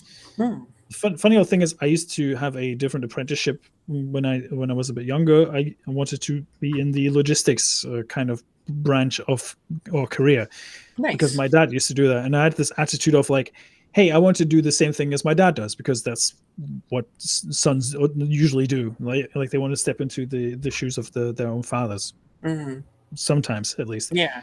And I realized that job just wasn't for me. One, I was not very, very great at maths, which was a hindrance for me. Yeah. Therefore, I was quite good with foreign languages because I've been raised bilingual, so I can speak German and English rather fluent. And my brain's a bit weirdly wired when it comes to that, because I translate a lot of stuff as I'm talking into a different language. Yeah. And it is fascinating because it led me down this path of doing my civil service in Germany. Because if you refuse military service, because I didn't want to work for the German military, I said, like, I want to at least do my part as a civil servant, and that's what I did. So I worked in a ICU for 11 months, and I just realized, like, hey, actually helping people and taking care of people is actually more up my alley, in a way. And that's how I got into the job that I'm actually at. Yeah. And tiring as it may be. it is a very tiring job, yeah. But it's also very rewarding, and it helps you get out of your shell a bit more. Because I used to be very shy, and I had a very hard time talking to people. Sometimes I still do, admittedly, but it has changed. Same. And it does get better though, because if you are kind of forced to talk to people, it's well, I say forced, but if you have no choice but to interact with people, you tend to get over that fear a little bit better. In a way, and it is a lovely job to have, but there's also some downsides to it, of course. But obviously. It's just one of the things that I did want to bring up what Abe said of small creators united can form an army. I think of it as like probably not for you guys, but I think of it like American pennies, right? Like a penny equals a cent, even though it takes more than a cent to make a penny. But you think about this, right? If you get 10,000 pennies together, that's $1,000. You get 100,000 pennies together, American pennies, that's $10,000. You keep going up the ladder, and more and more and more. And it's funny too, in America, a lot of people disregard pennies. I can't tell you how many times I've picked up a penny off the side of the street, safely, of course. You don't want to get run over or whatever. But picking up just pennies off the ground, you never realize how much people will just let that small change go. And yet you get a dozen of them, and you've already building your way up to having $1 to $10 to $20, all this stuff. People underestimate the value of things sometimes. Yeah. I realize that because we have like bottle deposit over here, for example. Like you if you bring back your plastic bottle, you get a certain amount of cents back for them. Same. And the problem is, especially for pensioners nowadays, their the money they get for their pensions is very fucking low. It is just about enough so they can pay for their pay rent and the utility bill, so to speak, right? And it is heartbreaking, especially if you have worked for such a long fucking time. It shouldn't be that way. But I constantly see like older folks around my dad's age. I mean, my dad's in his mid-50s, but that goes without saying. But I see them riding around with their bikes full of like plastic bags full of deposit bottles. And I'm thinking to myself, like, if you add all these bottles up, I mean, let's say there's like 200 bottles or something, and most of them are like 40 to 50 cents each. If you have like, say, 250 bottles and you have 35 to 40 cents, you have $87 essentially. But it is money to have so they can spend it on, like, let's say, I don't know, foods or drinks that didn't have. But I think it shouldn't be this way. That you have to go out there and actually do this kind of stuff as a pensioner, because at the end of the day, ideally you want to, settle down and just enjoy the rest of your life, not having to worry about that kind of stuff. But it gets more and more to a degree that governments are saying, like, yeah, you have to work up to 67. Realistically speaking, I know for a fact that I can't do the nursing job until I'm 67. I just can't do that. One is it's mentally taxing, and it's also not physically. It's also very physically taxing. And besides, working in shift jobs, that goes what I was saying, is also not necessarily good for your health, right, long term. And it's very depressing when you see like people around my dad's age going out and about in the city and collecting plastic bottles just so they can get by. Yeah, it's sad. It is sad. But again, we've created this thing where we think putting in enough time to some place or government or whatever will give in return. You have to realize that's not the case. I'm sorry to tell you, unless you served in the army, and even then you'll probably be paid less. The thing of it is right, you cannot rely. Okay, so let me put it this way: a government is people. Who created the government? The people. You are relying on other people to keep a promise that people may not always keep. That's like basic caveman speak right there. That's basic caveman speak. I find I find it very sad how your government treats veterans, though. Frankly, I mean, generally speaking, how most governments don't treat their veterans very well. I mean, they Right. put themselves out there to risk their lives for like God and country, Mhm. and then they get nothing back for it. Oh They yeah. get treated like a doormat nowadays. And Well, I feel like it's very important for us to take good care of our veterans. It doesn't matter where they're from. well, and my thing is that okay, well then let's stop the talking and doing, right? Because Yep. that's the issue. Is a lot of people say that, but the Mhm. doing is the missing factor because Correct. you cannot rely on a body of people in order to keep a promise that people gave them the power to try and keep. Mhm. I'm sorry to tell you, humanity's not built like That that. does that work in that way? No. Yeah, that's why you had things like kings and queens and stuff because you guys Mm. we couldn't handle a senate like Rome or whatever. You saw how Mm. that happen. The point of the matter though is that why we say these things shouldn't be, we are only in the process of conversing about why they shouldn't be, but we're never in the process of doing. And that's the Yeah, issue. That's a the lot issue. a lot of people don't put their money where their mouth is, Right. and I feel that's why I want to do more fundraising stuff this year as well, because my birthday is on June 9th. So Nice. I've been thinking about doing a around about 18-hour long stream where I'm going to like split it into two. Mm, Number one, I need a new computer, so I'm going to try and get that financed in a way, because right. my good old trusty laptop here is crapping the bed eventually, and I just want to make sure that I have a PC master race build kind of thing, right? Yeah. So that's part one. But another part of me wants to do something for charity. Maybe I do something for cancer research. Maybe I want to do something for veterans in the Mm, States. Problem is, though, I'm not very well versed when it comes to certain charities that are involved in this kind of stuff. mm. What I would do is do a gifts and go, and then just go from there and give the money to the charity that is involved in it, or I just use the charity feature that is on certain platforms, Yeah. and that's the thing. A lot of people say like we need change and all that stuff, but they don't necessarily go out of their way to actually put the work in to actually make it work.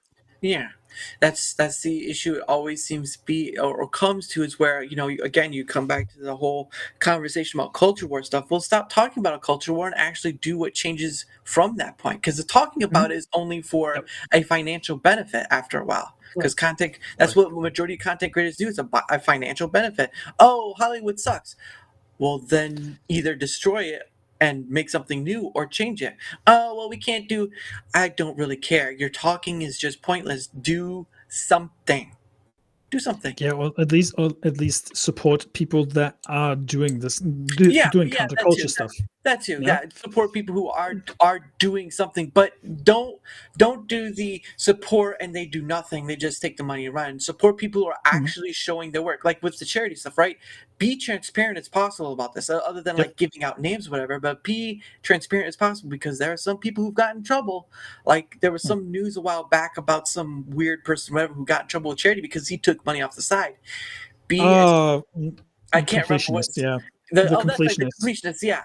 But the thing of it Yeah. is, even with charity, as close as possible, as transparent as possible, Mhm. just do that because be those Yep. two things because at the end of the day, people are gonna be like, where'd the money go? What's happening? And if you show the Mhm. receipts, it's like it went there. That's where it went.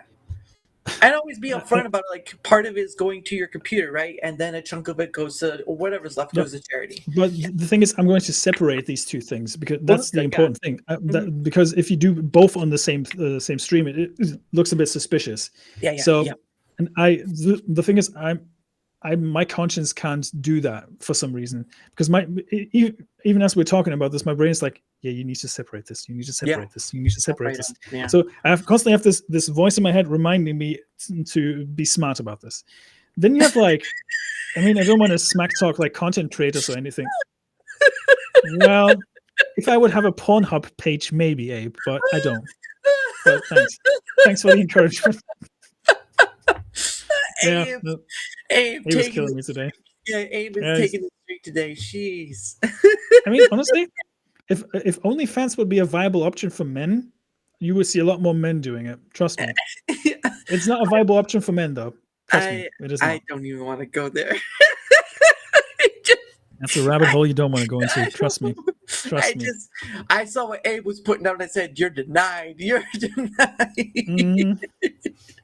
But no, I mean, but you're not wrong. Separate them, keep it separate, and just go from there. Because again, the whole stuff with the completionists, right? that's a whole nother debacle within itself. Oh gosh, Lord, it's an awful thing. But at least you got your head on straight of what you need to do. So that's something. That's better than most people. see the thing for me is, right, I'm thinking to myself, like, you have so many content creators who, I mean, I don't want to throw names out there, but you have certain content creators out there who have this tendency of scamming their audience out of money and then expect them to do something by default, like giving more money, and constantly begging for money. Yeah. And it really rips my shit when people do that, because you have an audience. Like, you, if they want to support you, they will, but you shouldn't expect them to pay you to be on stream, especially if you talk about your streams like it's work. Yeah, you know? we can call him by name, DSP. We already know who DSP yeah. is. Yeah, DSP is the best, the prime fucking example of that. He goes on stream, he's like, I need more money to pay my bills, and then he's constantly bitching about like things breaking in his place. But here's the deal, Phil. If you want to spend your fucking money that you get from viewers on WWE champions or whatever the fuck you're doing, I don't know. He's very irresponsible with his money for someone who has a business degree. Let's just put it that way. Yeah. He would already have a new PC. He would probably be able to get his wife some dietary supplements, so they would stop ordering fucking DoorDash all the fucking time. Jeez. And let's just put it that way. Yeah. He would have a lot more, a better audience and less detractors if he would actually respect his viewers a lot more. Mm-hmm. Because if you treat your audience like shit, they will detract from you and they will talk shit about you. Or you get trolls, people who want or to. You get trolls, yeah. Yeah. I mean, the best fucking thing I've seen, I mean, I don't want to encourage it, but there's people who found a loophole in on YouTube where you can gift memberships from a different country if you use a VPN. Yeah, that DSP, I saw that. Yeah. And that's the thing. If you have a VPN, I know certain currency exchange rates are utter trash. If you look at Argentina, for example, you get like 50 memberships for like a couple of cents. It's ridiculous. It shouldn't be that way. But people are like membership bombing him, and he's like, yeah, I better get a penny out of that, right? But you know what? He did that to himself. Honestly. He's been, I don't know how long he's been a content creator for. I think it was like 15, 16 years nearly at this point. But he refuses to evolve. And you would think with a audience that he has curated over the years that he would understand how content creation works. But for some fucking reason, he's still stuck in this YouTuber mentality from the early 2000s, where he thinks that he can just upload at random intervals or do like begging segments like 2 hours before his actual stream starts, and then berates his audience that his audience doesn't know shit about a game he's playing. Yeah. And it just blows my mind that he gets away with that stuff. He's outlived so many channels. I mean, there's this meme out there that DSP outlives literally everyone out there, right? And it's honestly astounding how that works.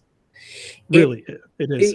There was a long time ago. There was an episode of Doctor Who, as before all the stuff that's been making whack. It's when Matt Smith was still the Doctor, and It had to do with going into the TARDIS. Like the center of the TARDIS was like the heart of the TARDIS is exploding star, right? So it's a slow, very slow thing where it's a destructive thing, but it's very slow. And I think that's what DS for people is what DSP is, because his trolls support him enough or whatever Yep. that he keeps on this slow destruction, but people keep wanting to make content out of him. So people will keep him around as long as he acts the way he does. It's a catch-22.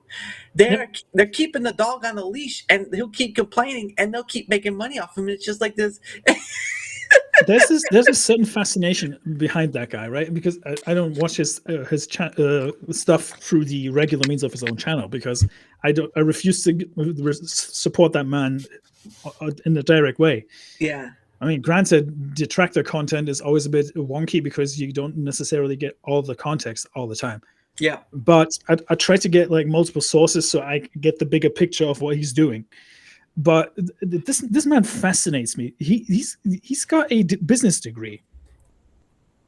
He tanked. He was financially bankrupt once already. Jeez. And you think to yourself, like, you would think about being a bit more financially savvy after that. Yeah. And do something more productive out of that. Yeah. But clearly that's not the case somehow. Yeah, if I was getting any near the amount I was, I'd still be giving like, I mean, I'd still have to keep half for like taxes and stuff, but I'd still be giving a big chunk of it back to creators because, I don't know if you're there, but a long time ago, Chris Pavlovsky, the CEO of Rumble, and Flawed TV were doing their whole Rumble rate thing. It was like $10,000, right? And that's where my PIF kind of started from. But I don't call it a Rumble rate, I just call it pay it forward because I'm paying it forward, and paying it forward is giving without expectation, where they were expecting like, you got to show your face, you got to do this, you got to do all this stuff, we got to see you. For me, it's like, if you don't show yourself in the first few minutes, okay, whatever. I'm not giving like $100 away. That's a totally different story. But even if I had anywhere near that kind of money, where the $10,000 or whatever DSP makes, you'd still be seeing me giving a chunk of the back to the creators or whatever, because why not? Because I've seen it's not probably not the same in Germany, but $2 for a content creator, I've seen it work multiple times. I've had people, what was it, 2 weeks ago, I had 3 different people on Rumble, because I'm only doing it Rumble, I don't have a lot of money. 3 different people on Rumble tell me I was their first Rumble rant. Right.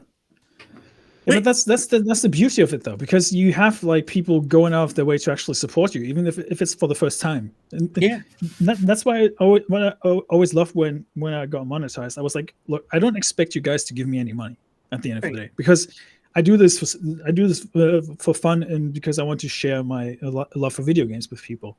Yeah, like my genuine love for video games, because there's people out there who just do it for the money. Let's be honest with you.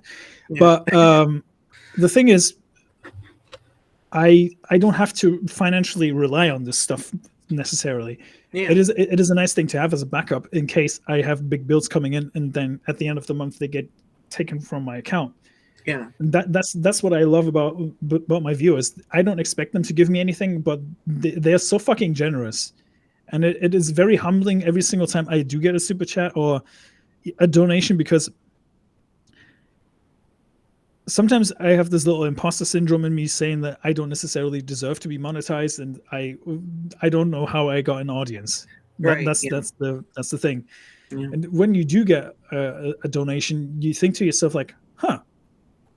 That's how it feels like to actually reach an audience and them going out of their way to actually support you. Yeah. Like I said, I don't expect it, and it's always optional for me. And the thing is, I think we spoke about this before we went live, but it is a whole nother thing when you have a day job still, and you don't have to rely on this kind of stuff as a no $100 for my nope. You're not only iced coffee, Abe. You're not only iced coffee, which is one of the most loyal DSP pay pigs I've ever seen. Jeez. Allegedly they transitioned, but that's neither here nor there. Yeah. But yeah, let's just leave it at that. But the thing is, done, over with. I'm out. I'm out of here. But yeah, it is kind of fascinating to see that certain content creators just you know, how should I put it? I mean, I've seen so many channels come and go. Let's just put it that Right. way. I've seen Yeah. like one of the best examples I can give is Super Best Friends Play. They used to be my favorite YouTube channel out there. Right. And sadly, there was this problem of egos being involved, and then there was a little Yeah. fallout. Mhm. So they stopped doing content right before COVID. So I think it was like 2017 or 18. They stopped doing content. They was so much fun to watch, and if I had the financial means back then, I would have probably supported them a lot more. Yeah. That's the thing that I keep stressing to people. If you really genuinely enjoy what people do, and if they give you an ounce of joy, Mhm. then you can support them. It's not too expected, of course, but Yeah. it does go a long way if you do it. You know, Yeah. money for my bills. Yeah, exactly. Yeah. All Yeah, that I saw that, is- Abe. Yeah, you know. it's for me. It's about not becoming the thing that gets accused of being only for cash or whatever, for fame or whatever, because Mhm. a lot of content, again, like a lot of content creators, it seems like that's their only purpose. Now, I've watched a few content Right. creators who give back. Oh, look, there you go. Yarn Witch is being nice to you. Look at that. Yes, you know. There you go. She's going to be on the show sometime this month too. So okay, She back should to be. it. Yeah. She Oh should yeah. be. Back to lurking. Yeah. I hear you. Yeah. You go But- back to lurking, hon. Yeah. But for me, it's like it's trying to stay away from the bad behaviors you try to learn to stay away from other content creators. You want to stay as humble as possible. You want to be Correct. assured that even if you weren't getting any money, you'd still be doing what you're doing, and that's how I want to keep it as, because yeah. The idea is that you make this content so people can enjoy it. That's at least for me. I mean, people can confirm that recently in Final Fantasy 14 we had a series of dungeons of one of my favorite game series of all time called Nier Automata or Mhm. Nier. Yeah, And yeah. there was a race series in that game, and people could just see me grinning and beaming with joy because I'm seeing this kind of stuff in the game, and it was the funniest shit. I mean, I didn't expect the stream to go that long, but it was fun regardless. And Yeah. see, that's the kind of thing. This genuine joy that people show for certain things is something that is you just can't fake. Yeah. I mean, you can be over enthusiastic about certain things. I'm looking at certain content creators who support Disney Star Wars, but that goes without saying. Let me tell you what What about Disney Star Wars again? Oh yeah, never mind. But yeah, that goes without saying. But you notice when people are genuine with the things they love. You can tell. Yeah. Because there's just certain emotions you can't fake without being disingenuous. Yeah. And anyway, I I mean, fake you them all. can pretend if you're good at acting, maybe, but I'm very fucking terrible at that. So, and the thing is, I don't know. It is an art form to be as ignorant as DSP is, or oblivious, I should say. Oblivious, yeah. That man fascinates me on so many levels. Like, how do you get to that point? Then being so fucking paranoid about the tiniest of things, you know, it blows my mind.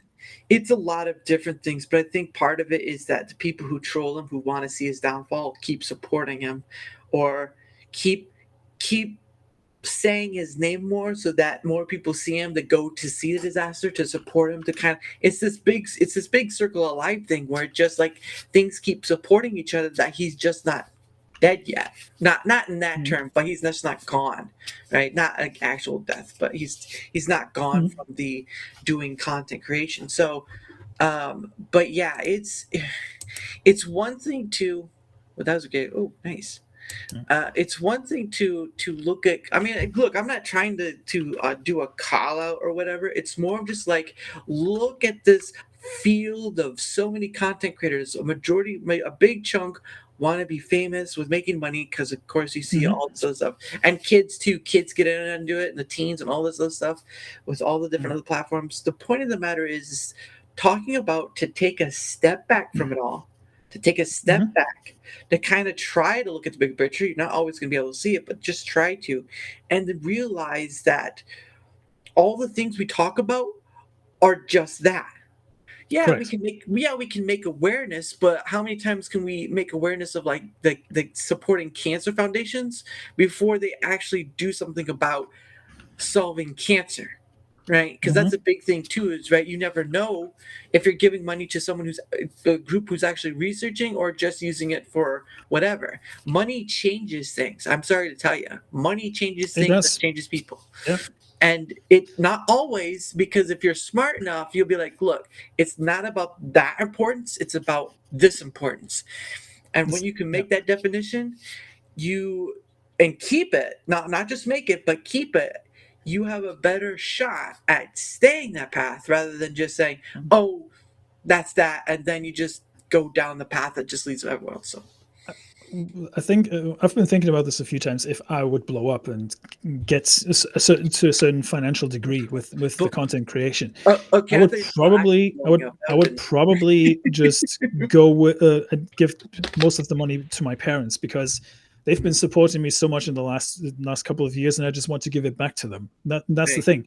A lot of people just go me first and then fuck the rest. You know, when they get to this point of being so big that they can just afford um, like everything, you know. Right. But there's the thing is, there's also this false illusion online that content creation gives you a lot of money, I think. I mean, if you are like a big fucking streamer on like Asmongold, for example, or I don't know who the biggest names are out there. I don't know. Yeah. But if you have that certain size of an audience, sure, you get a certain degree of financial support. And like I said, I would rather stay humble and just give back to the people that were around all the time, instead of just, you know, the people that just joined me because they found out that I'm here. Yeah. Nothing personal to my chat or anything, but the thing is, at the end of the day, the family always comes first for me. It doesn't matter when or what. They always come first, Hmm. and Yeah. that's the important thing. Yeah. And if I can help them, you know, I will definitely do it, Yeah. no matter what, because they've raised me all these years, and that's the least I can do. Yeah, nothing wrong with that either. My perspective is I wouldn't want that to be the only time that there's that stuff, right? So yeah, you can give some to family, but my thought is invest, grow it, Yes. right? Use it to grow it, because if you don't, then that it's like winning the lottery ticket. It's like once in a lifetime you won this amount of money in the lottery ticket, and that's it. But if you grew it, you could keep that process going. And I know that sounds kind of businessy, whatever, but you have to remember is that the once in a lifetime opportunity things, you must treat them as a once in a lifetime opportunity. So Correct. you're not going to get that. Oh, hey, Big C. But it's sort of Big C. like you just have to be smart about it. Again, it's like Yep. you know, the work smarter, not harder thing. But I understand where you come from. Yeah, I do for my parents as well. I just would, you know, you have to take care of that tax stuff, and then putting aside stuff for growing, because you don't want that to be the only time. Because if you don't want to be working at your job the whole time, you know, that's where they talk about having different places of revenue, right? Like for me, for doing the content creation, multi-platform is going to have to be the thing, because a lot of you see what happens to people who get bum rushed by YouTube, right? And it's just like, you know, we tried all these ways. YouTube is still giving us around. I was like, but did you place your stuff on other platforms so that if something happens to that, you still have the other platform? No. Well, then I can't help you. Realistically speaking, you want to build a legacy, right? So people do remember you for certain things.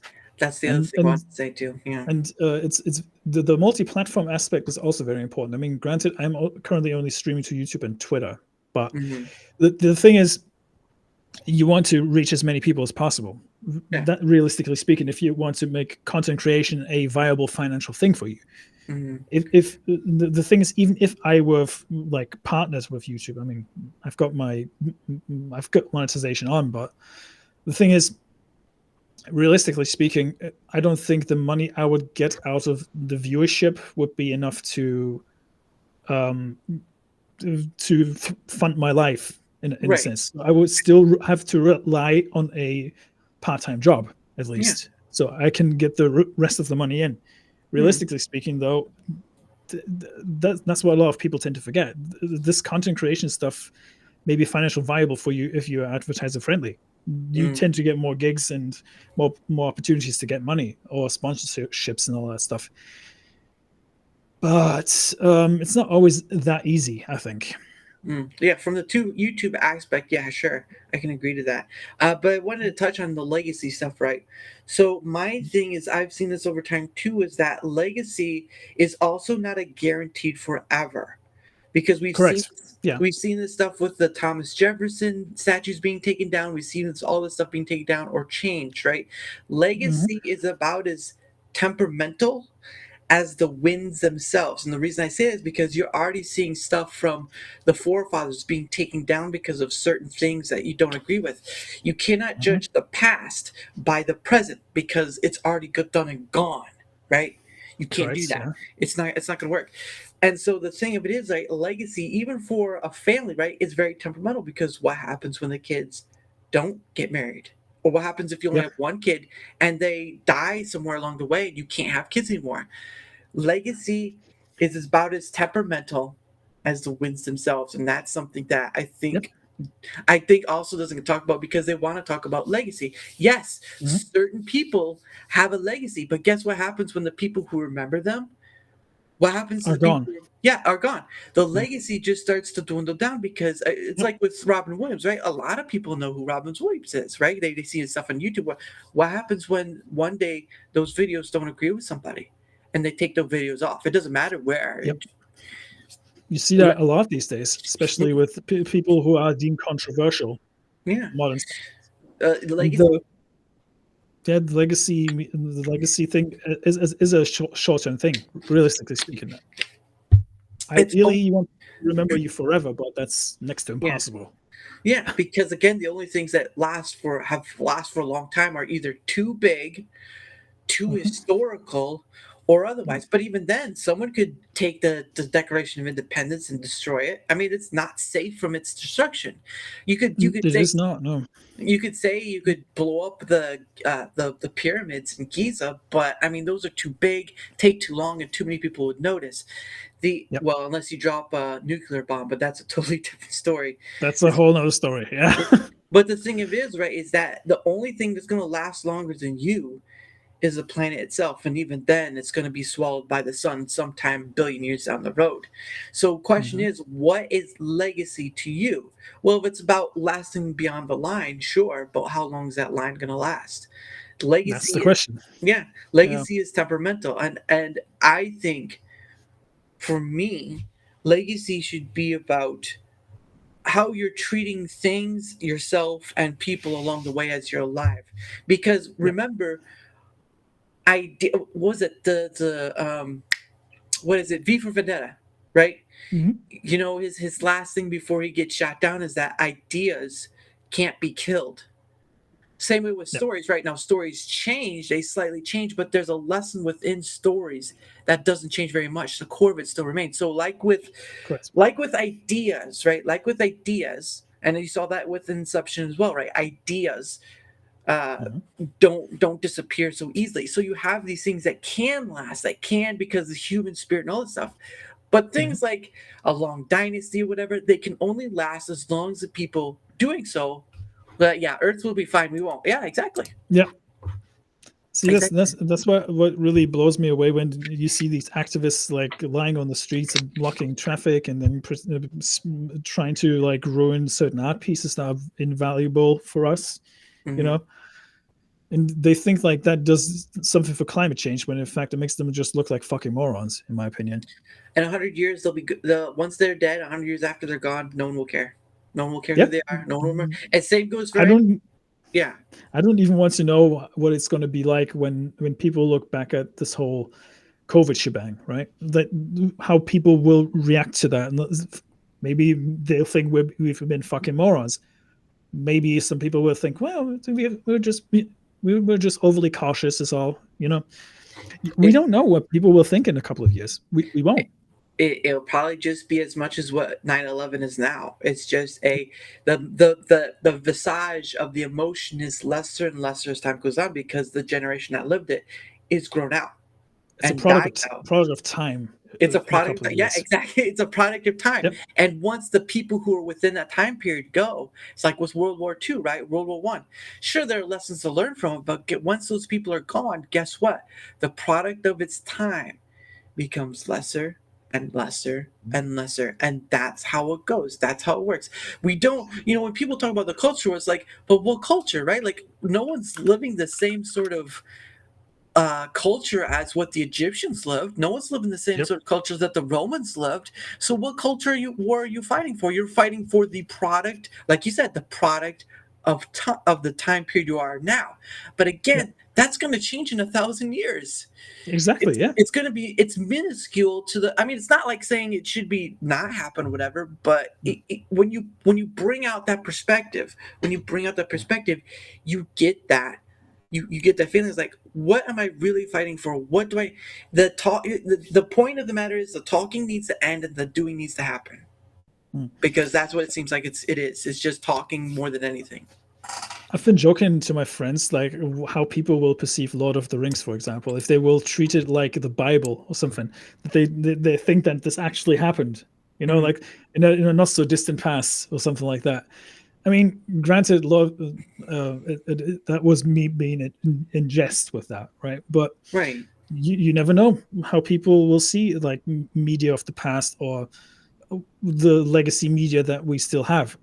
But at the end of the day, it's very important to keep in mind that everything is temporary and not everything lives forever. There are certain things that will outlive us, that's for sure. But at the end of the day, we should just make the most out of the time we have on this earth. Yeah. You mean hope and prayers do not get us anywhere? I wouldn't say that. Not necessarily. Not necessarily, but I would say that if you're talking about legacy, which what we were in, legacy is the difference, right? Hope and prayers can only push a legacy for so long, right?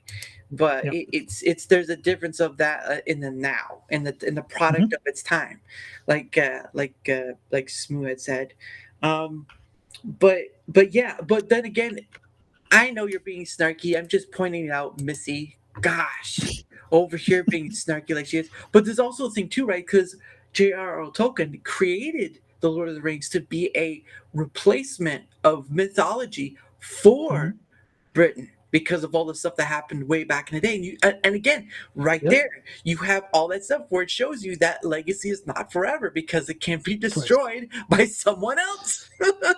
See, I have a different outlook on life in general because I don't know if you heard about that story before. If you have, then please stop me.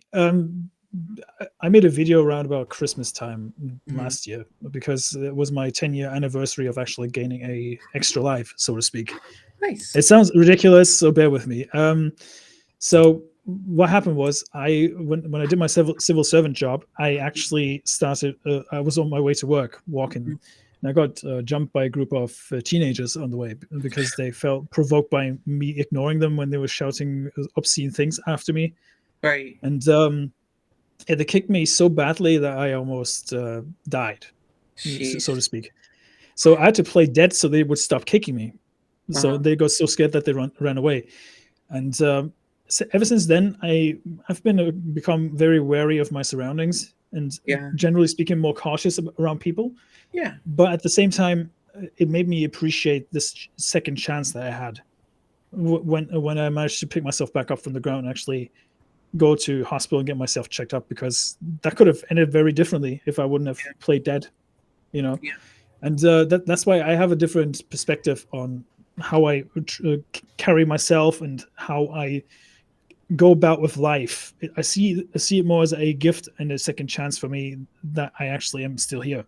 Nice. I kind of feel like that's what people who survive and beat cancer feel like they've gotten the second chance. I mean, don't get me wrong, you can slip right back into that point where you just forget about the thing, but that kind of reminds me of that scene from PAX or whatever that movie was with Kevin what's his name, Spacey, with Kevin. He Mhm. plays the alien and stuff. But there's this one point Yeah. where this guy, I think he tries to kill himself or whatever, and when he gets to the point of coming back, he reappreciates life. He's no Yeah. longer afraid or whatever it was that was keeping him inside his place. Mhm. He becomes more appreciative. And so when you say that, that reminds me of that.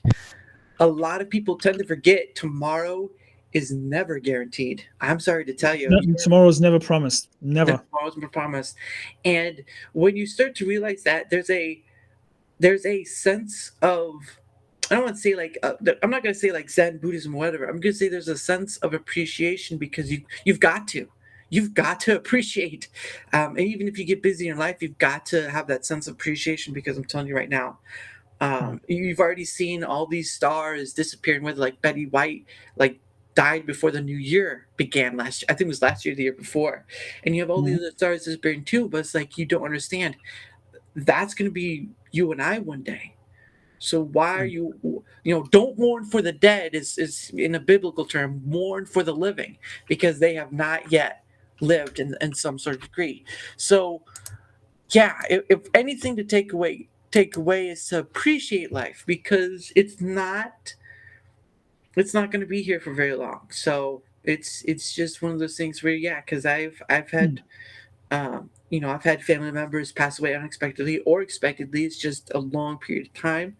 And yeah, cherish friendships when you can. Don't wind yourself in drama where you don't even need to be in the first place, and all this other Yeah. stuff. Because that's what the gentleman was asking me yesterday, was like, if I wanted to get in a beef with someone, would I? And I was like, there would be no point in doing so. I would not want to even involve myself in any form of the drama, because I've seen too many content creators get stuck in this never-ending circle of just like all the stuff. So I'm trying to learn from Mhm. others' mistakes as well. But yeah, it's not. Ideally, you don't want to be stuck in the loop, right? That's Yeah, the general idea. yeah. So, but anyway, it is the top of the hour. I do know that you did say you wouldn't have too much long. Yeah. So we'll end it here for today. But again, so you're always welcome back, as I have said to everyone else who comes in. Of course, I've Mhm. said that to Tommy as well. So it's like, Yeah. but at the end of the day, I do appreciate and glad you came here. But before we go, Thank you for having me. no, you're welcome. You're always welcome back, like I said. But go ahead and promote yourself before we leave, and I'll do mine, and then we'll play out. Oh, you can follow me on Twitter on the handle at DJ Smu, all in one word. It's DJ Smu. Mhm. But also on YouTube on the Smu the DJ, which is my main channel, and also Gaming with Smu, which is the gaming channel. Mhm. Links will be in the description down below. I'll try to put out some content pretty soon and to make sure that you guys are still entertained. But yeah, these are kind of conversations are very important because I really appreciate them, and it's always nice to challenge ideas, Yeah, in a way. And yeah. that's the important thing at the end of the day. And that's why I like doing this, because I have my own perspectives on the world, but then you come across someone else like, let's just change it, let's just turn this prism just a little bit and see what it looks like. Mhm. And you can go, and we've gone from talking about going to anime matsuri to talking about like, life is short, don't waste it. So there you go, that's how this has gone. And a lot of you who uh should I I answered You should come to our show. You I should. did I answered his email, but he hasn't responded back to it. So I'll say it right here. I'd like to, but my thing is like the time difference.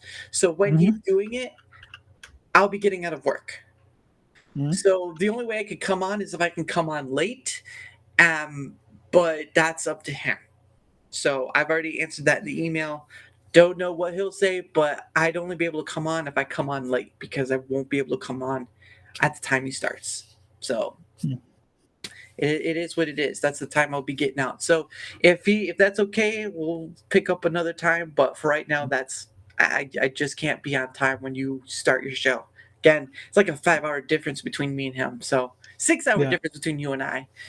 It's kind of crazy, isn't it? Like that's that. I know it sounds crazy saying that, but I've been thinking about moving to the States at some point, especially when all is said and done. Especially when it comes to my family as well, because I know for a fact that my parents will eventually pass away.